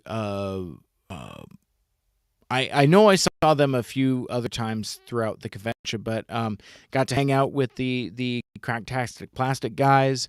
Jason and Booty. It was cool. We hung tough for more than a couple minutes. Ran into the Swerves Bar crew. Got some stickers. I also spent some time with both Jesse and Paul with Robots with Coffee, which is a really fun comic, very slice of life type of stuff. But I forget what I had from them before, but basically they were offering all of the comics for a bundle price, so I grabbed that, and then I get an extra piece of art. Very evocative there. Just really neat stuff. Funny little comic. Robots with Coffee, check it out. But also, I didn't bring it with me. I don't have it on me, but Paul gave me a copy of his EP from his band Hired Goons, which has several songs about the Simpsons Halloween special, and it also has a song about everybody's basic bitch seeker, Starscream. So I have not listened to it yet. I'm very eager to get into it though. But then by then it's getting to be about 4 o'clock. It's the podcaster panel is at 4:30, I think. Let's see. I'm all looking here. So, oh god, podcaster roundtable 4:30. 4 o'clock convention organizer panel. Oh yeah. Well, I guess it wasn't 4 o'clock. It was like 3:30 or something like that. More or less, I do a last run through the dealer room. I get my Soundwave pin from Plushie, which I had been meaning to do but hadn't made it to that fan art area. There, that comes through a little better. But yeah, I grabbed that, and really it was in that last run that I bought most of the other stuff. I already showed off the reissue Sideswipe I got, but I also bought another storybook box that is, it's right over here. Here's the bag. I also grabbed reissue tracks. God, these boxes are so cool. I just love the grab of the Velcro and the little book inside, and everything's all in Japs. But I've never had a G1 Trax before. So this is actually technically my first experience with the mold. I'm really excited to mess around with it. See where his wings pop out from or whatever. But yeah, no, it's so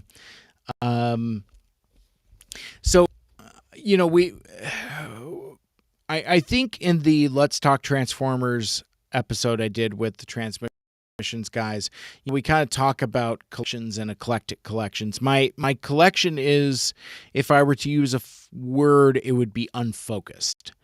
I've said that to others, gotten a little pushback saying, well, no, it's not unfocused, it's just eclectic. You collect a lot of a little, or a little of a lot, depending upon, so it's like I've got my Boba Fett's, I've got my Snake Eyes, I've got my wipes, and I've got the Trans Collection storybook box that I'm very slowly collecting. I think I have 6 of them, and fortunately it's finite. There are only 21, but the problem is I'm going to start running out of relatively cheap ones, and getting to a point where I'm going to have to make some awkward choices with regards to some expensive ones. I saw the Insecticons 3-pack for $100. I almost bought it. I saw Starscream one with the DVD for $100, and I think I saw one without the DVD for, oh gosh, 80, 90. I don't remember, but I wanted to get a little more bang for my buck, so I got Trax and Sideswipe instead of, say, like just Insecticons. But that model isn't going to be sustainable because I'm gonna run out at some point. What else did I get? What do I have? So yeah, this is actually like, oh, I almost had like an unresolved tease. It wouldn't be a Transformers convention if I didn't buy a G.I. Joe. So I got a $10 gung ho off of. He's complete, but I left the rest of his like his cover and his backpack and other guns at home.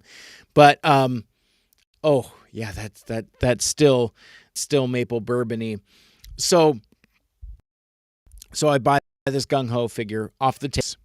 $10, no big deal. But I went to go pack it in the bag, and I didn't realize that the bag I was using was the same 7-Eleven bag that I had my beef jerky in, and it was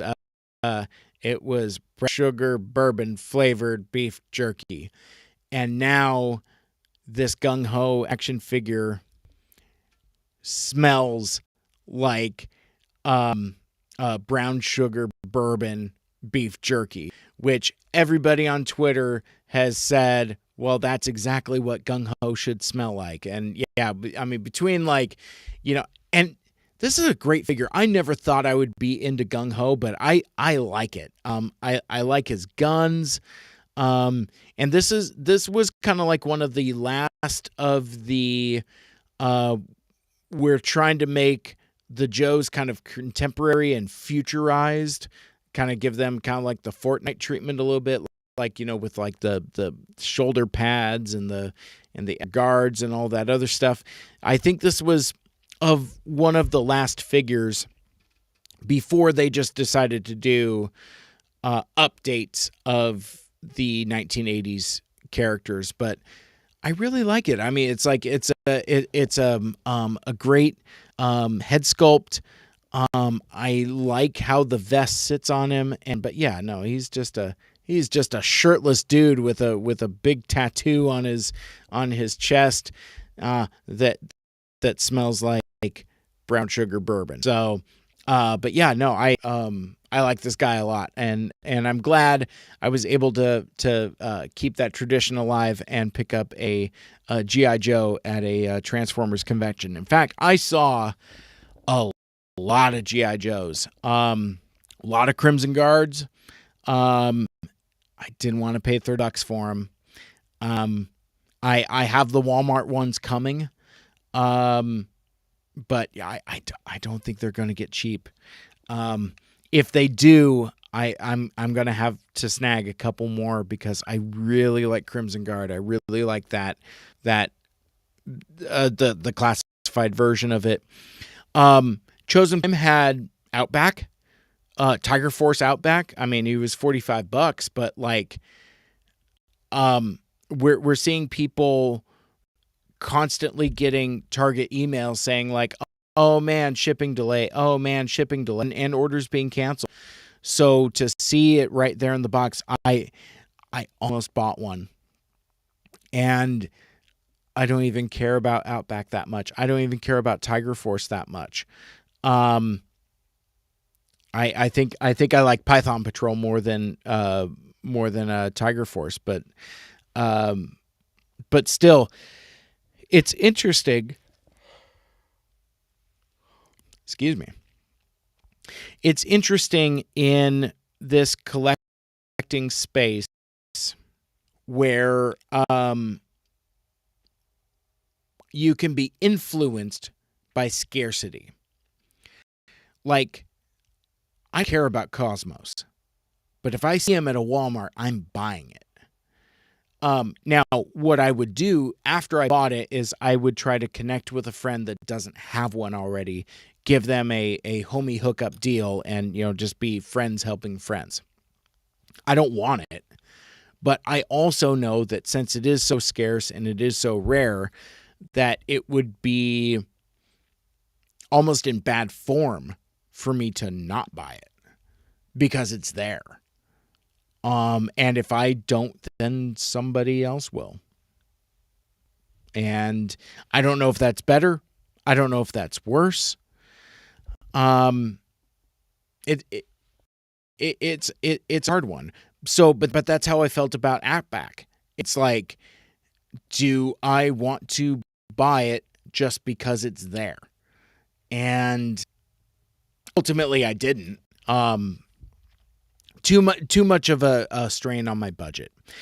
So I was more than happy just to get a $10 gung ho that now smells like beef jerky. So, but yeah, no, that's not everything I bought, but it's the fair portion of it. I didn't do any art. I didn't do any commissions. In fact, I didn't really get to that end of the dealer room very much. I think I kept getting distracted by friends and just chatting. And again, I got no commissions. I did run into Jimmers and his Distortion Productions, and that dude's just a good dude. I always like hanging out with him, and I'm glad that he is healthy and with us and making industrial heavy metal covers of the Transformers the movie soundtrack. Speaking of friends, I saw Thomas Deere, hung around with him for a few, and his buddy Colin. He is at Fair Play Things on Twitter. Talked a lot of GI Joe. And then that was kind of it. It was like, you go into the closing ceremony. They announce. It was a little bit of a gaffe because the slide that was on the screen was for the current convention, Chicago, and then what Colin, the person to do, is advance the slide to the next convention, which is TFCon LA, which will be at the end of March next year. But they either had the slides positioned wrong or something else. The slide comes up for TFCon Orlando. So with TFCon, there are 3 shows a year. or at least there used to be two, but I think the model is sustainable, where it seems like you got like West Coast in the spring, Canada summer, and East Coast in fall. And I there was discussion about who's excited for what. And folks asked me, where are you going to go? And I go, well, I've been to TFCon LA twice. It's a great show. It's a hard recommend. I don't know if I need to go again, though. I think maybe it's contingent on guest announcements. Speaking of, I mean, so for me, I guess the last biggest guest announcement would be Frank Welker. In terms of like folks that I need to sign my poster. I don't know who else is available that's still alive. I need to the movie again and go through the voice cast again to figure out who is still and who was actually in the movie. Like there's a lot of voice actors that I haven't had sign my poster because they weren't in the movie. Specifically a Transformers the movie poster. So it gives a little bit of limitation there. But I will confess that with my buddy Ant living in Orlando, that makes it very tempting.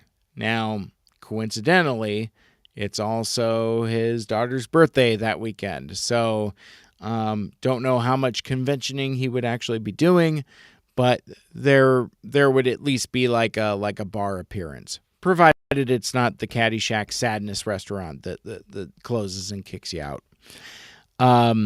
So that's a dude I need to interact with in real life. Now, whether it's this time or somewhere down the line, that remains to be seen. But I think, yeah, I don't know. It's like maybe both, maybe neither, maybe one or the other. I'm at a spot now where honestly, I have no idea. Aside from hanging out with Ant. Well, actually, you know what?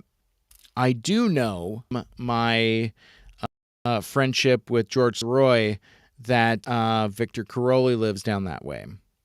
So he lives in Naples, I think. So the Victor Caroli signature on the poster, that's enticing. That's enticing. So probably what'll happen. No, what I think could happen. I don't know anything about anything. Is maybe you get a Frank Welker for a TFCon LA. Then you get a Victor Caroli for a TFCon Orlando. That kind of means I have to go to both. So we'll see. I keep you posted. But yeah, so after that announcement, it's on to the podcaster panel, which again is the current episode of Transmissions. Go check it out. The dude who I haven't researched to see what his name is, but the Sons of Primus podcasts were out in the audience. They were shooting some video, gave us a shout out. So I've since followed them on Twitter. Probably want to connect and do something later. Closed out the night having dinner with closed out that portion of the night having dinner with Diecast and Melvar. We found a sports bar tavern thing over back at the Parkway Park, and I loved how this went, because like I was like, as soon as we get off the panel, it's like, hey, have you guys eaten? No, I could definitely eat. And I tell them, and they haven't, they didn't go to the movie, they didn't go to Sugar Factory, they didn't do any of this stuff. So I was like, how are you guys up for an adventure? Well, what do you mean? So I take them the 10 minutes across the parking lot. They had no idea that stuff was there either. And I think they had been going to the convention longer than I had. So anyway, it was a terrific time, and we got there in enough time for me to watch the last bit of the Seahawks game. So that was exciting. But then after that, back to the hotel, and then at a time where I should have been making good choices, we found another group of folks to hang out with, back to the VIP lounge. There was a couple folks from the convention staff, as well as a few others. It was kind of like a mixed bag of folks. We hung tough for a long time, talked a lot of stuff, a lot of insider stuff. But I turned in relatively early after that, took some pics of some of my hauls, and then went to bed. Monday morning comes around, and so my flight wasn't until like 11:45, so I was able to leisurely, but I got moving early, and to bring the story all the way back around from oh my gosh. Have I really been talking to you for almost 4 hours? Jesus. To bring this all the way back around, I didn't leave myself enough time to get to the airport in Seattle. Almost my flight. This time, I got moving early, checked out, said goodbye to Ryan. He was there in the lobby. Caught the airport shuttle at 9. Got to the airport shortly after that. I got there 2 hours early, checked in, dropped off my bag, and then walked right through security. So I'm not familiar enough with Chicago O'Hare in terms of how the airport works. But what I know is that there was a single line with not a lot of backup, and basically or lineup. So I essentially walked through security and was through, I don't know, 20 minutes tops.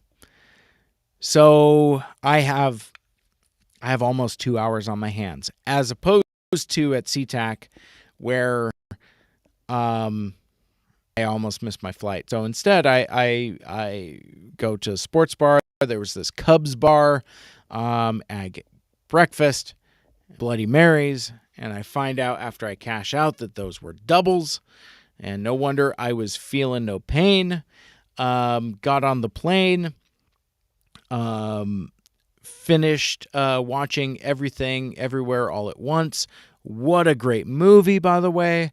I don't have the energy or bandwidth to give much of a review now, but it is the movie that the Multiverse of Madness should have been. Terrific performances, and wildly original and delightfully strange, and it was a great movie, and I am kicking myself for waiting so long to watch it. I'd been meaning to watch it for a few months, and I just didn't do it. And so it shouldn't have taken me an airplane ride to get on it, because it is a wonderful movie, and well worth your time. Everything Everywhere All at Once comes up for me. And then so get home, get back to Seattle, and it's raining. So the smoke has been dissipated, the air quality is back to good, but yeah, it is raining, and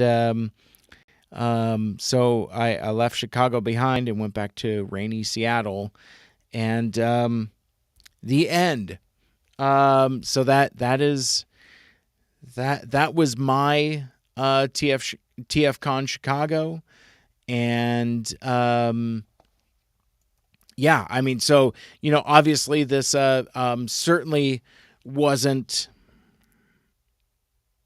comprehensive, or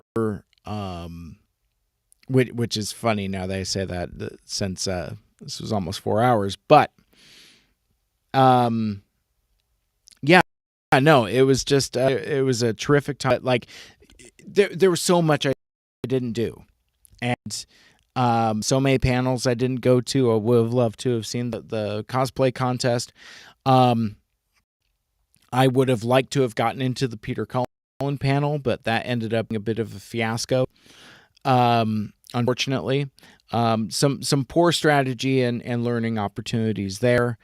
But I mean, even those little speed bumps, I mean, just what a terrific experience. Um, and just a wonderful, wonderful celebration of friendship. So I will keep you posted on if I go to plan to go to either of the TFcons next year. Um, and yeah, maybe I'll do a little better job of journaling and maybe recap some of this stuff in a more concise fashion. But with that, I think that will wrap things up for this episode. Thank you so much for listening and for hanging out with me. And if you want to listen to my podcast, Mike Seibert Radio, you can subscribe Apple Podcasts, Stitcher, Google Podcasts, Spotify, TuneIn, or wherever you listen to your podcasts. Like, share, rate, and review the show. Let us know what you like and what you'd like to hear more of in the future. My name is Mike. This has been Mike Seibert Radio. And until next time, till all are one, make good choices. Good night.